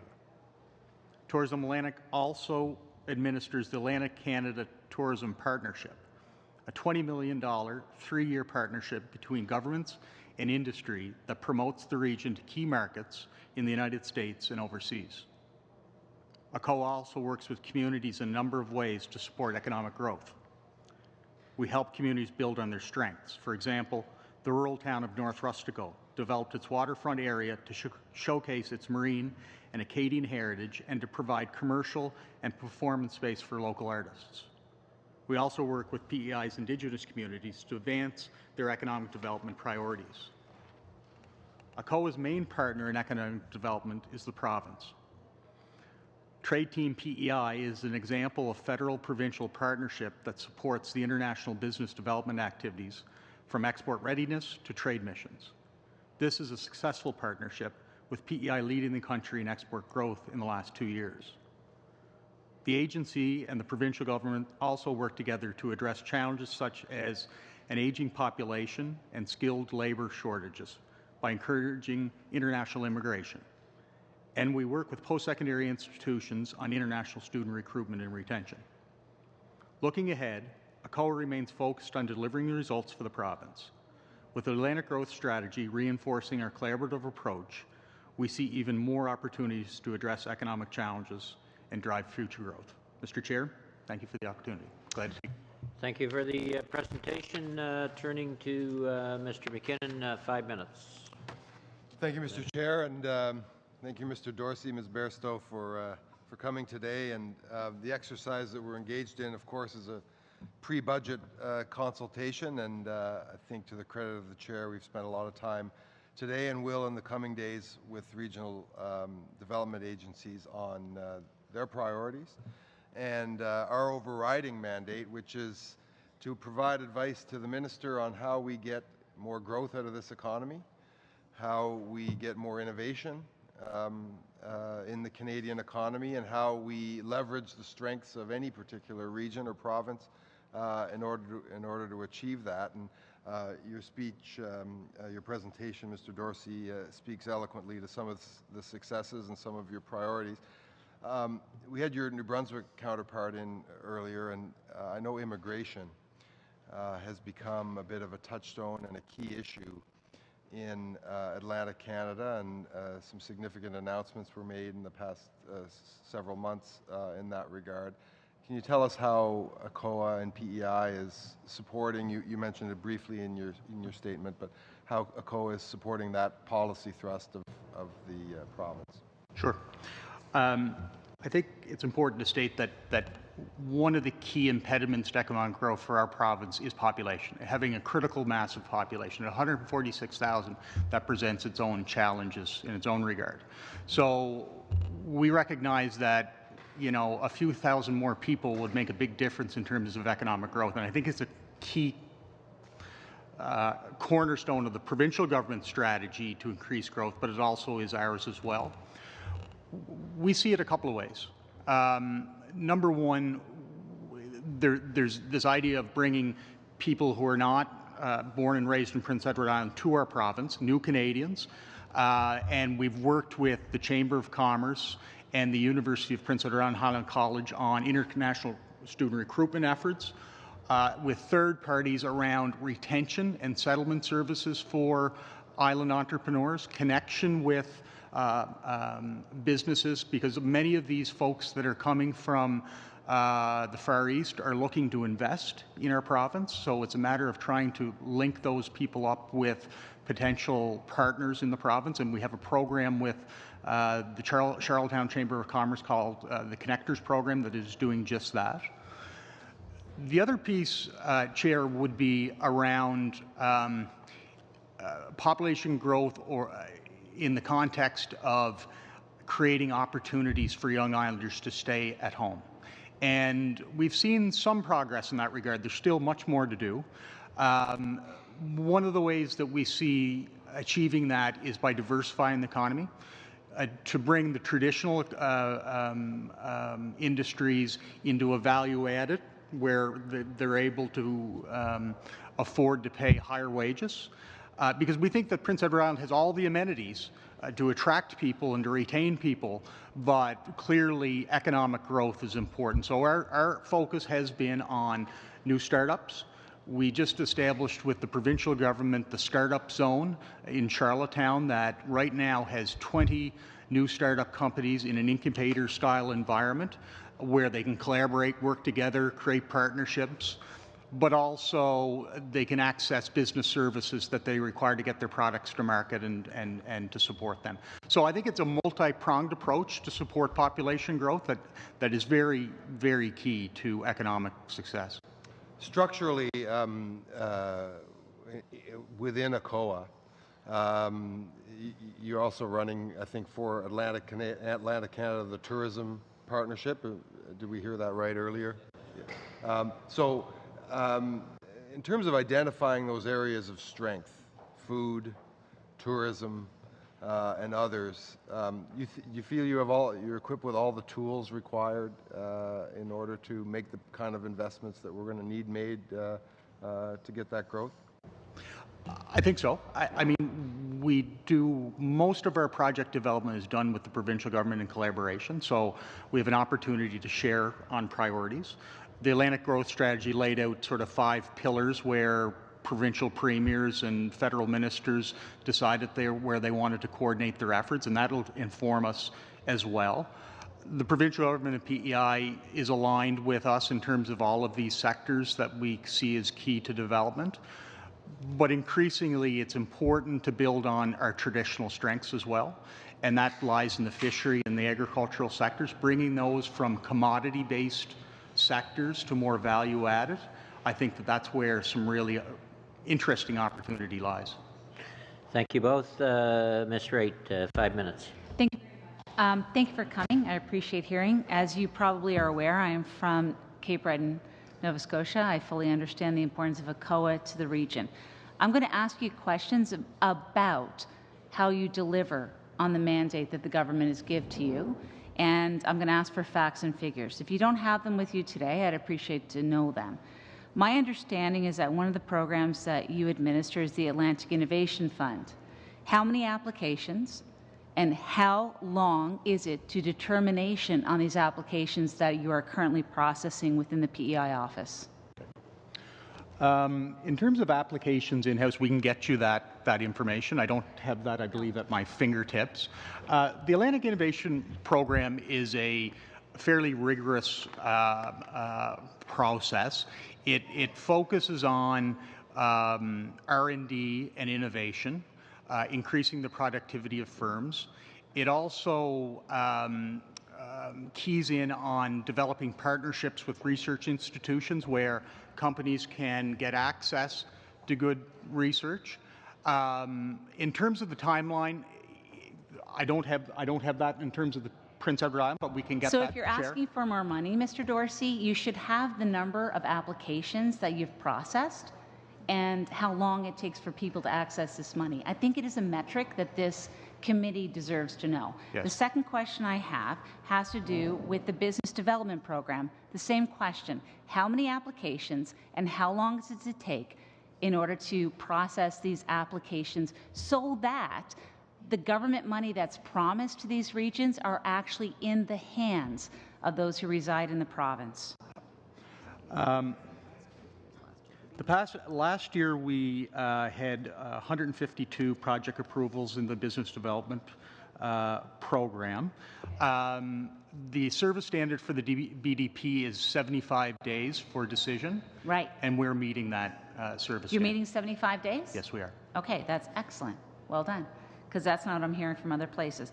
The final one has to do with Canada 150 Community Infrastructure Program. Can you tell me how many applications you've received and what is your turnaround time for this program? We made 19 approvals in that program thus far, totaling about $1.12 million. Our full allotment for Prince Edward Island is just over $5 million. Do you have any numbers on the? Sorry, the 2.4. We've approved $2.4 million to date, and we have applications in-house for another $1.4 million. So we have just under $1 million that we have applications we'll be working on. Okay. Is there a lag, Mr. Dorsey, between decision taken at a COA PEI and approval from the minister's office, bearing in mind that the minister's from Mississauga, Ontario, and not from Prince Edward Island or Nova Scotia or New Brunswick or Newfoundland and Labrador? That's not what the data would suggest. We took a look at a snapshot of projects that were approved since November of last year to the end of August. On average, it's about the same that have been approved on the 5 year previous. We've been meeting our service standard in that regard. Projects are going up to the minister's office on a weekly basis, and they're being returned efficiently. Thank you very much. Thank you. Thank you, Ms. Wright. Mr. Caron. Merci beaucoup. Thank you very much. This is more or less in the same vein of thought as the previous questions. I am spokesperson for the NDP for the promotion of economic development in Atlantic Canada, and in the consultations that I have carried out in the Atlantic region, there is a real concern on the part of the public servants about the impact that will be felt because of the elimination of the various entities for regional development, the secretaries of states, and what impact that will have on the regions. How will they be able to define regional need in terms of economic development? And wonder how the needs will be met. How will they be met locally when these files will be sent only to Ottawa with the general minister? Will it be the minister in Ottawa who will be deciding on the program, and therefore the agencies at the end of the day will only become an agency of implementation for programs that are designed in Ottawa? Can you confirm that within your staff there has not been this type of concern expressed by your staff? I certainly have not heard that concern expressed to me. I think that, ACOA continues to be the lead economic development agency in Atlantic Canada. In Prince Edward Island context, we spend about $35 million in grants and contributions in the province each year, so it's an important sort of cog in the wheel of economic development. We provide advice to the minister to seek his direction on projects, and to date there has not been an issue with respect to a difference between the advice that the agency provides and what he's willing to do. OK. Et également, quand je fais une comparaison, quand je regarde les I look at the plans and planning and priorities for ACOA, and when I compare the sums that are attributed this year against 2 years ago, there's been a marked drop. But I know that this is planning for priorities, a drop of some 10%. Can you tell me what objectives you have set for yourselves if, in fact, this 10% diminution occurs? I think the public accounts would suggest that our grants and contributions budget is increasing from last year to this year as a result of the government's decision in Budget 2016 to double the allotment for the SIP 150 program. So we continue to be well financed. Sorry. I guess what I'm saying is that the planning and priorities for 2016-17 is actually forecasting that in 2 years, so 18-19, there will actually be a decrease of about 10% in funding. And that's the result of SIP 150 sunsetting. Well, that's about 8 million, but if you're looking at the main line for developing enterprises, you see a significant reduction as well. Right. In terms of, we do sort of an operational planning process on an annual basis at the regional level to set priorities, to target key investments. And we continue to be well financed, and at this point have no concern that we can't sort of accomplish what the government is mandated to do within the envelope that they've given us. Okay. Looking at your presentation, obviously we come to the same conclusion that PEI is actually mainly a rural province, so that it makes diversification a bit trickier than maybe other provinces. So most of the investments I've seen throughout the months have been critic. I've been in agriculture, I've been in tourism, I've been in fisheries. You mentioned a few examples in terms of innovation and other sectors such as l'aérospatial. Can you actually tell us if you have communications with the department, or if you have yourself some planning in terms of diversification, despite the difficulties that this might represent? What are the priorities in terms of diversification, and also what would be your advice to the government on the eve of the budget, because we are in pre-budget consultations? Well, I think as I stated at the outset, and you quite accurately encapsulate, economic diversification is very important, but it's more than just getting into more sectors in a small province. It's about building capacity and adding value to existing sectors. So take, for example, the food sector. We've done increasingly more, and that's a rural-based sector, where 10, 15, 20 years ago, the chair would know it was based on sort of the primary production of goods. And now we've moved the chains in that regard to product development, to packaging of goods and exporting of goods from Prince Edward Island. So I think these are examples of where the government has asked us to continue to pursue that will have very positive implications on growth. We'll have to cut you there, Guy, and turning to Ms. O'Connell, but just I went back and looked 10 years back on the 2005-2006 fiscal year. ACOA was granted or voted an expropriations $456 million. They spent $427. ACOA's current budget is about $298. Now, that's not Prince Edward Island's allocation, but that's ACOA. So it is substantially less, and we put the question to some other regional development agencies in here. Would more money be helpful? We're looking at making recommendations to the Minister of Finance. I think there's two things. Would more money be helpful? But are regional development agencies achieving the results that we want them to do? And now, before Jen comes in, I asked New Brunswick earlier, and Prince Edward Island's even worse. We've had a COA in place for quite a number of years, yet our productivity in Prince Edward Island is the lowest in the country. We're not retaining immigrants. We're losing young people to out-migration. Our small business sector in terms of export is one of the lowest in the country. So I think it's fair to say that, you mentioned a number of good things in your presentation, and I agree with you 100% on those. But if we don't improve, we're going to continue to fall behind. And so what does ACOA and or the federal government have to do to get the results that we need to attain so our kids and grandkids will come back to Atlantic Canada and work there? Well, I think there's a couple of things.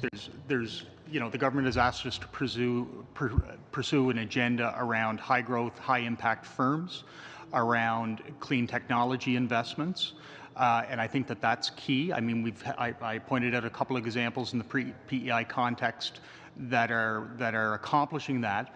Chair, I think there can always be more of that work done, and we need to focus on sort of those firms that continue to increase their exports.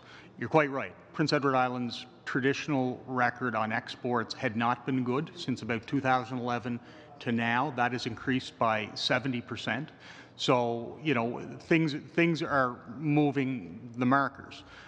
ACOA sort of supported firms, I think research would suggest, are better off after 5 years versus a COA versus firms that have not been. Our challenge is to get to those firms early enough and to come with a sort of a comprehensive toolbox to enable growth with them. The minister has asked us to participate in the accelerated growth initiative, and that I think is going to be very positive. We're going to nominate 7 Prince Edward Island firms to that, and that will be sort of a multi-dimensional Government of Canada family involved in economic development that'll sit around with that firm and propose solutions for their growth and economic prosperity into the future. Okay, thank you. I just make one last comment before I turn to Jen, and that is the Prime Minister likes to say we can always do better. This committee would like to show him a way that we could do better through the regional development agencies to gain better results. Jen. Thank you, Mr. Chair. I asked the question earlier, but have been informed that you are who I should be directing the question to in regards to tourism and the Atlantic Canada Tourism Partnership and the extension. I understand it's only been extended 1 year. Can you speak about this a little bit? What does that mean? Is this going to impact the ability, again, without having all the statistics on this past summer, but I know with family in Newfoundland, for example, tourism was extremely busy this year. Locals, could not rent a car, go to anything, because it was just flooded with tourism. So assuming PEI had a successful summer as well, what can you speak to in regards to the agreement and those impacts? Sure. In terms of the agreement, the Atlantic Canada Tourism Partnership was renewed last year for a 3-year term.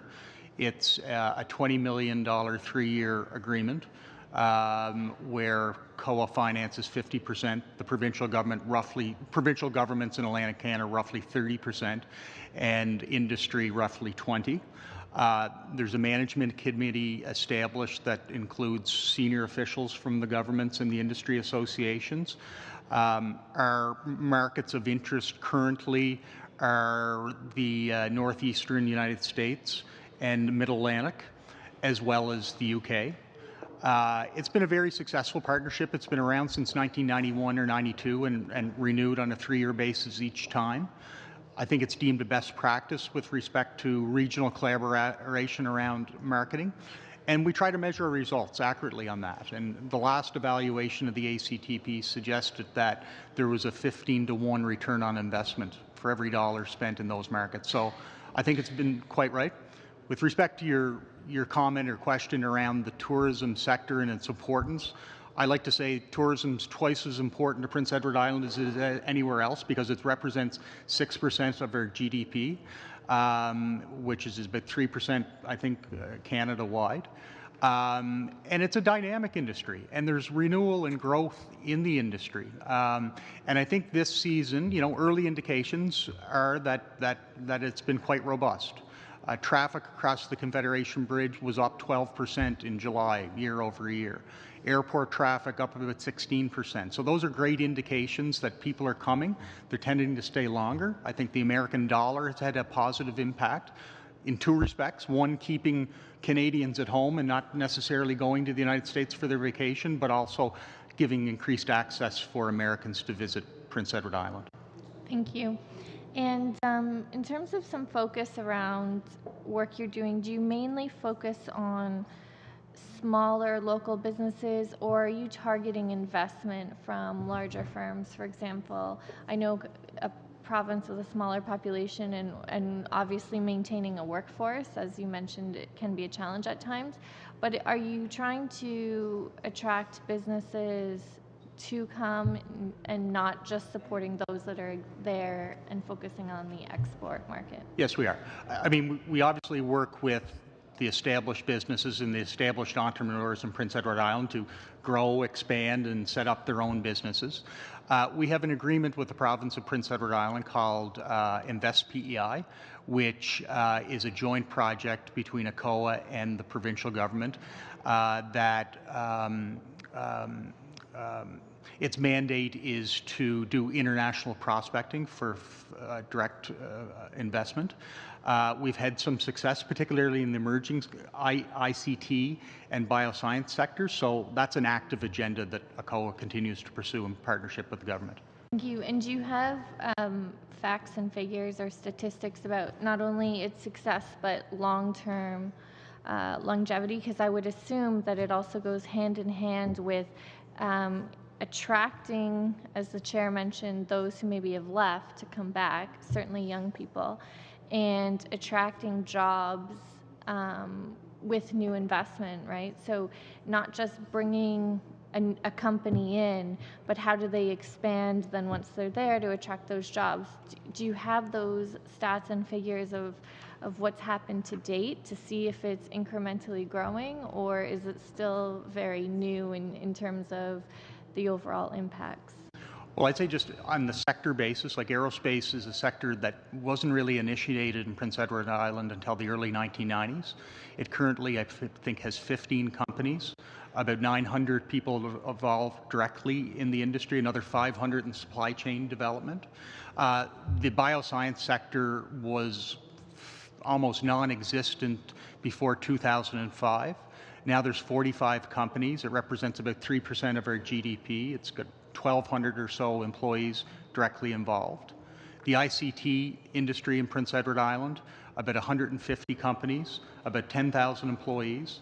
And interesting about these sectors, they tend to pay more than the traditional sectors, and I think those are key to maintaining sort of prosperity and ensuring that, as the chair was concerned about, younger people have an opportunity in Prince Edward Island.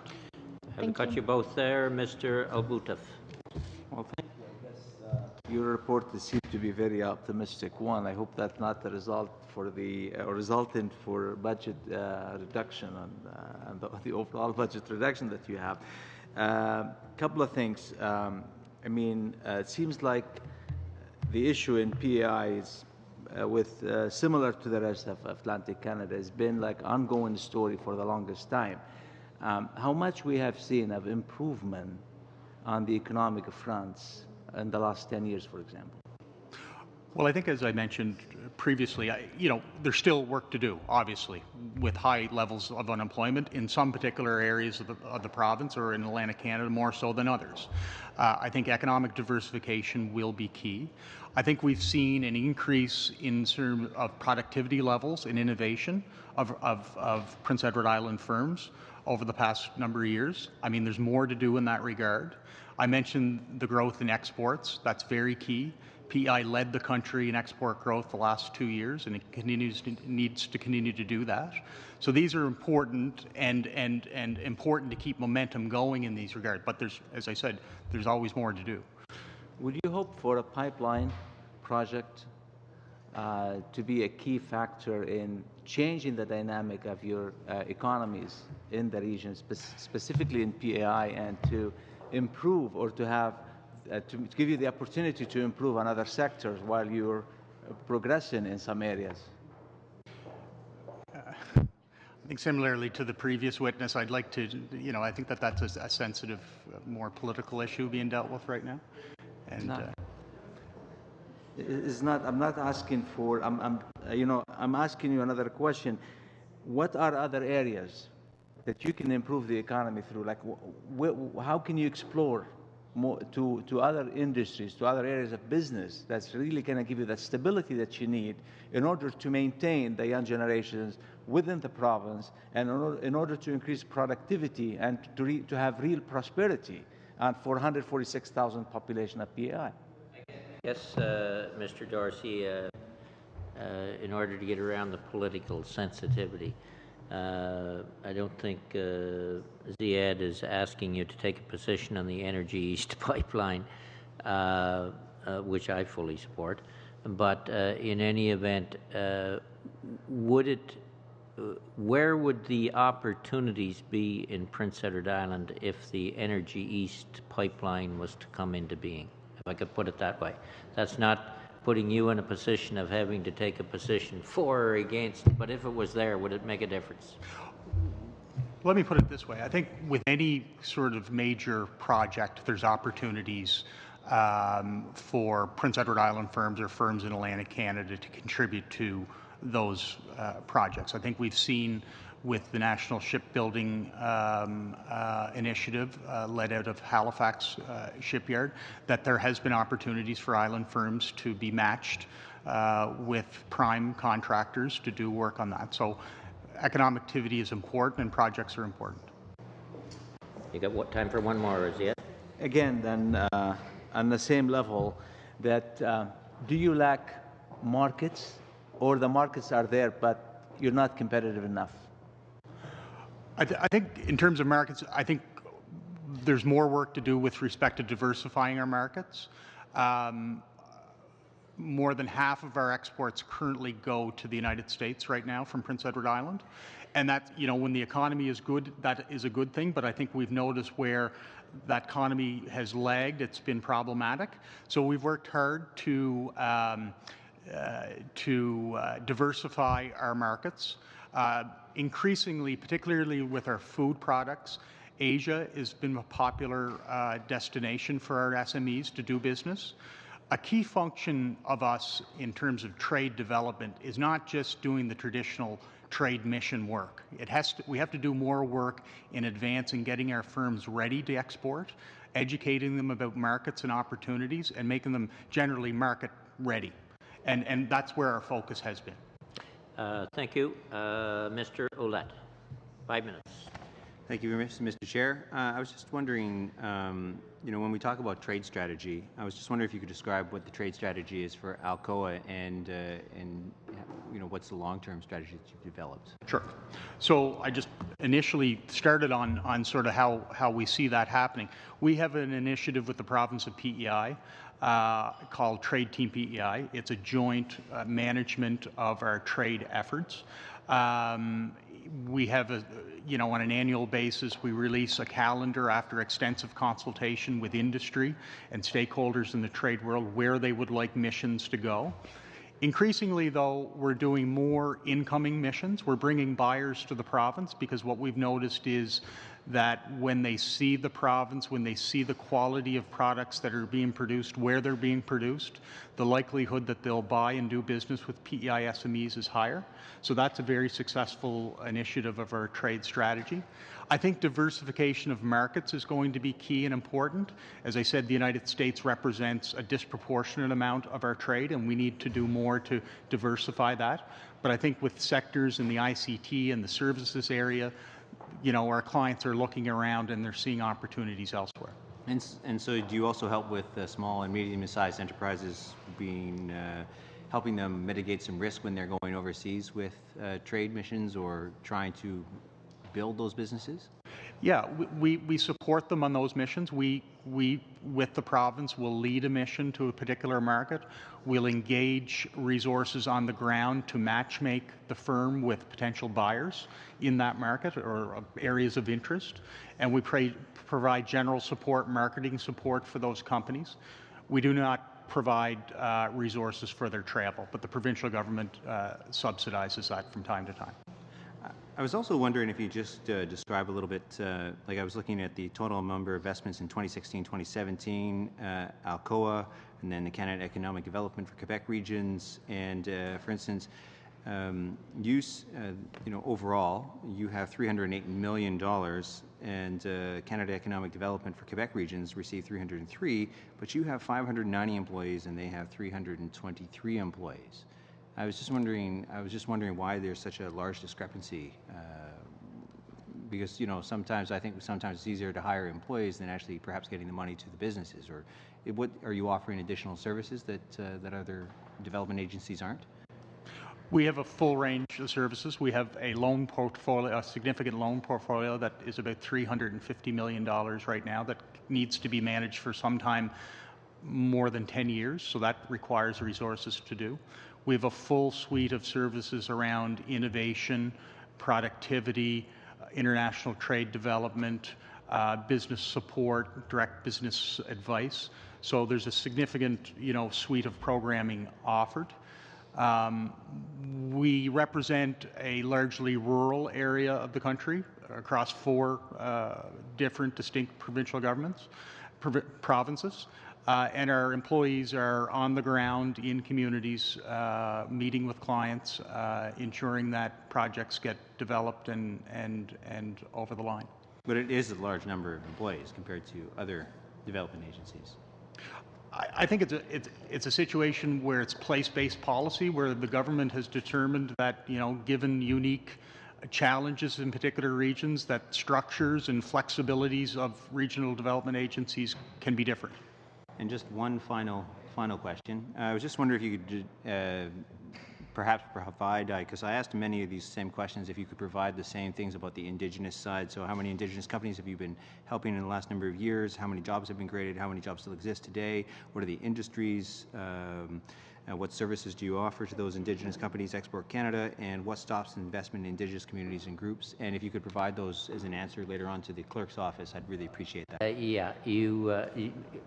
If you can answer, go ahead. If I have time. I don't have all of the numbers that you request. We currently have 8 projects under evaluation that are Indigenous related in our office right now.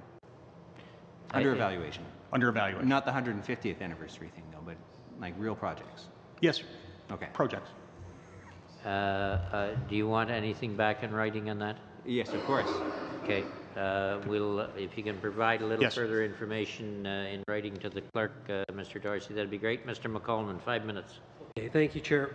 Thank you for being here. Can you give us an update on the status of the electrical cable between New Brunswick and PEI? Work has initiated this fall. Work was initiated this fall, site preparation. There has been an announcement. There was an announcement previous between the Government of Canada and the provincial PEI government on funding for the initiative, and work will continue. Okay, so completion date, anything? I believe the completion date is 2 years if everything goes according to plan. Okay. Not a COA's responsibility, no. though. Okay, okay. But it's important. But it's important to yes. the economics of obviously a PEI. I'm going to ask you a similar question that I asked others. It's not a forestry question. It's regarding any companies on PEI that you're aware of that part of their business, a part of, would have been suppliers to the oil sands or anything to do with production of oil and how they've been affected with the downturn in the price of oil. We do have businesses in Prince Edward Island, both in the manufacturing sector, McDougall Steel from Borden Carleton being one of them that was a supplier to Alberta industry, and also professional services, a number of professional services firm, IT, accounting, and others that did work in that field. I haven't heard any direct feedback from those firms about the impact of the oil price has had on them, but anecdotally, I would suggest that it hasn't been positive. So there's been job losses, perhaps? I can't point to a particular company or project that has been directly impacted by that. Okay. Your comments about the United States being one of your major customers for products produced on the island, and the fact that that has not been a good thing, it seems to me that with the dollar the way it is and the competitiveness of the dollar in terms of U.S. dollars being much higher would produce huge opportunities for more exports. Can you explain why that's not happening? It is. Oh, it is? Yes, and I apologize if I wasn't clear in terms. I did want to suggest that the American market isn't important. It is very important and continues to be very important. As I said, over 50% of our goods go there. With the currency right now, it has had great impact in terms of exports. And I would suggest on the tourism side, that's been important as well. Where we see opportunity is as those markets become more mature, it's an opportunity for regional development agencies like ACOA to support companies that want to get into more developmental markets. Companies that are doing trade in the United States, that have been there for a lengthy amount of time, that know the market, that understand it well. I'm not sure our resources are best aligned with them. It's with companies that are either not in that market or see opportunities elsewhere. So if I'm a company manufacturing a particular product, take an example from my riding, they decide to go into another line of product, another branch of their business to create another sales opportunity to build their business, would Alcoa be in a position to help them expand their business to do that? Absolutely, and that's the intent of our business development program. Okay, many of the other areas of the Maritimes sent as our chair has said, have there's been out-migration of their labor primarily to the west for the boom in the last number of years working in the oil sands. And anecdotally, having spent some time there in the Maritimes, these individuals now find themselves without jobs and they're returning. Is that happening in PEI? I think anecdotally it is. There's more instances, particularly in the trades, where there was high demand for workers, skilled workers in the trades in Prince Edward Island, where they could not attract those people. I think that that's increasing, or that's improving to a certain extent. But Prince Edward Island still has a challenge around out-migration, particularly of young people, young graduates, that are still pursuing careers either in Western Canada or in Ontario. I mean, our population growth has led the region around 3.5%, but that's been directly related to immigration from outside Canada. We'll have to cut you both there. Mr. Sabero. Thank you, Chair. I think I'm the last one up today, if I'm... The last questionnaire. Okay. Thank you, ladies and gents, for being here this evening and for coming out. As I think last time I heard an update or some commentary on Prince Edward Island is when the former Premier of PEI, Robert Giz, came to Toronto to give a conference update on the economy and to update our bond team on how PEI was performing. So it's great to get another update. A quick question. You mentioned a $350 million loan portfolio. Can you comment on how the loan portfolio is performing and how your investments are performing? The nature of our work is that we take on risks that other lenders of capital don't. So we do have some business failure. It's about 4 to 5% of our annual portfolio that goes into default. So I think relatively speaking, that's a manageable amount of risk. Our programming parameters and the expertise of our account managers are very diligent in terms of monitoring projects, not just after they've been completed, but until the loan has been, or the repayment has been fully made. And we have a team of folks dedicated to doing just that. Okay. And I'll ask this in two separate questions, but I'll just get them out of the way. The first question is, how's the collaboration, and I was going to actually ask the Quebec folks before you, the collaboration with, say, the BDC or EDC within the organization in regards to PEI? And secondly, in terms of the labor issue, with regards to tourism being so important for PEI in relationship to the percentage of GDP, how do you find the labor issue? Because there is obviously a seasonality with much of the industry in PEI, be it lobster, mussel, or tourism. But with tourism specifically, how's the labor issue fitting in, and how are you dealing with that?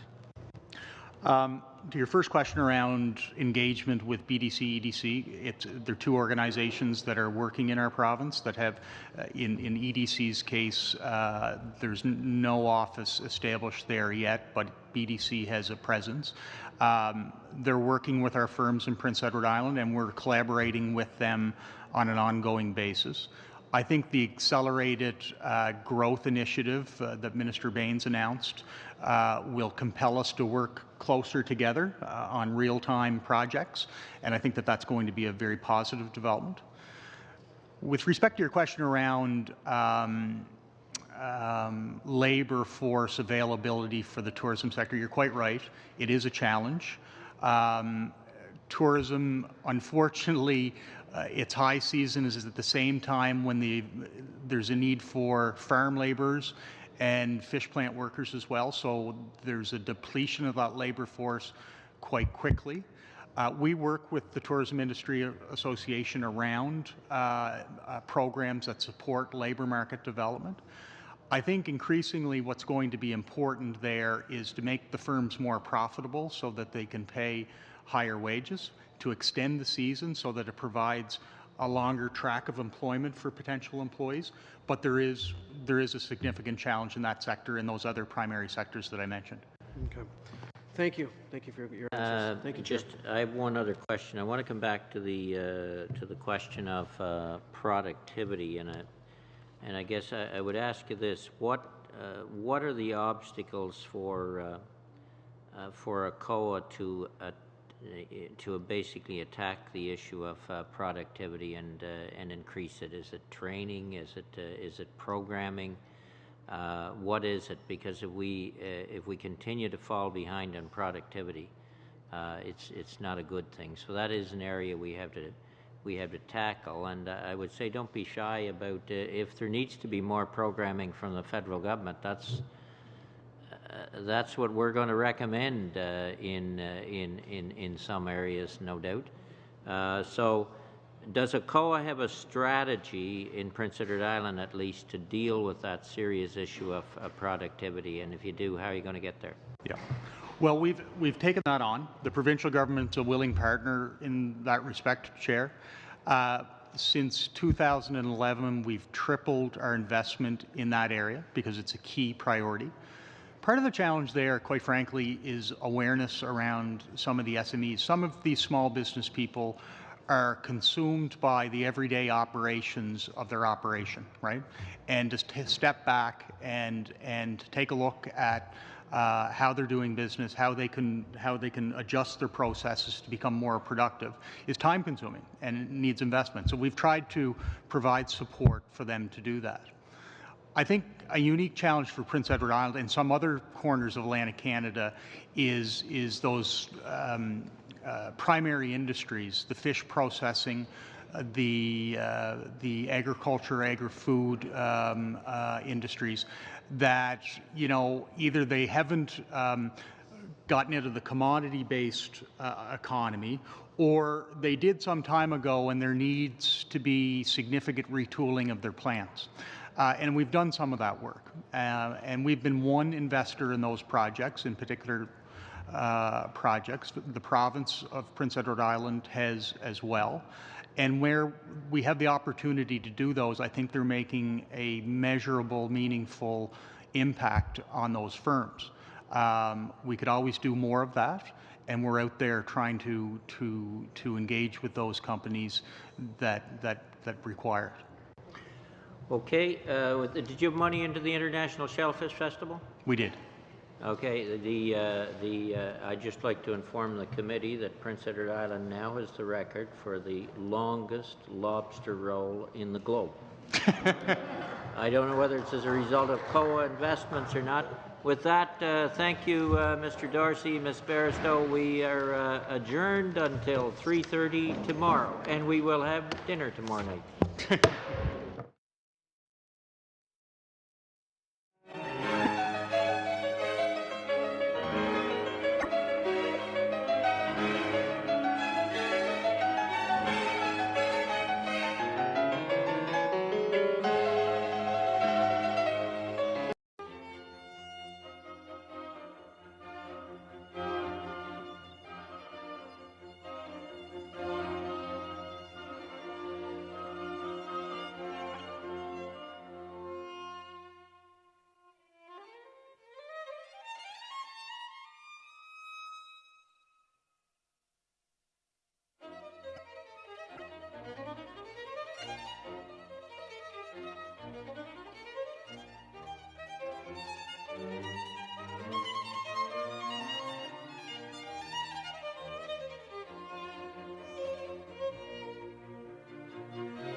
you.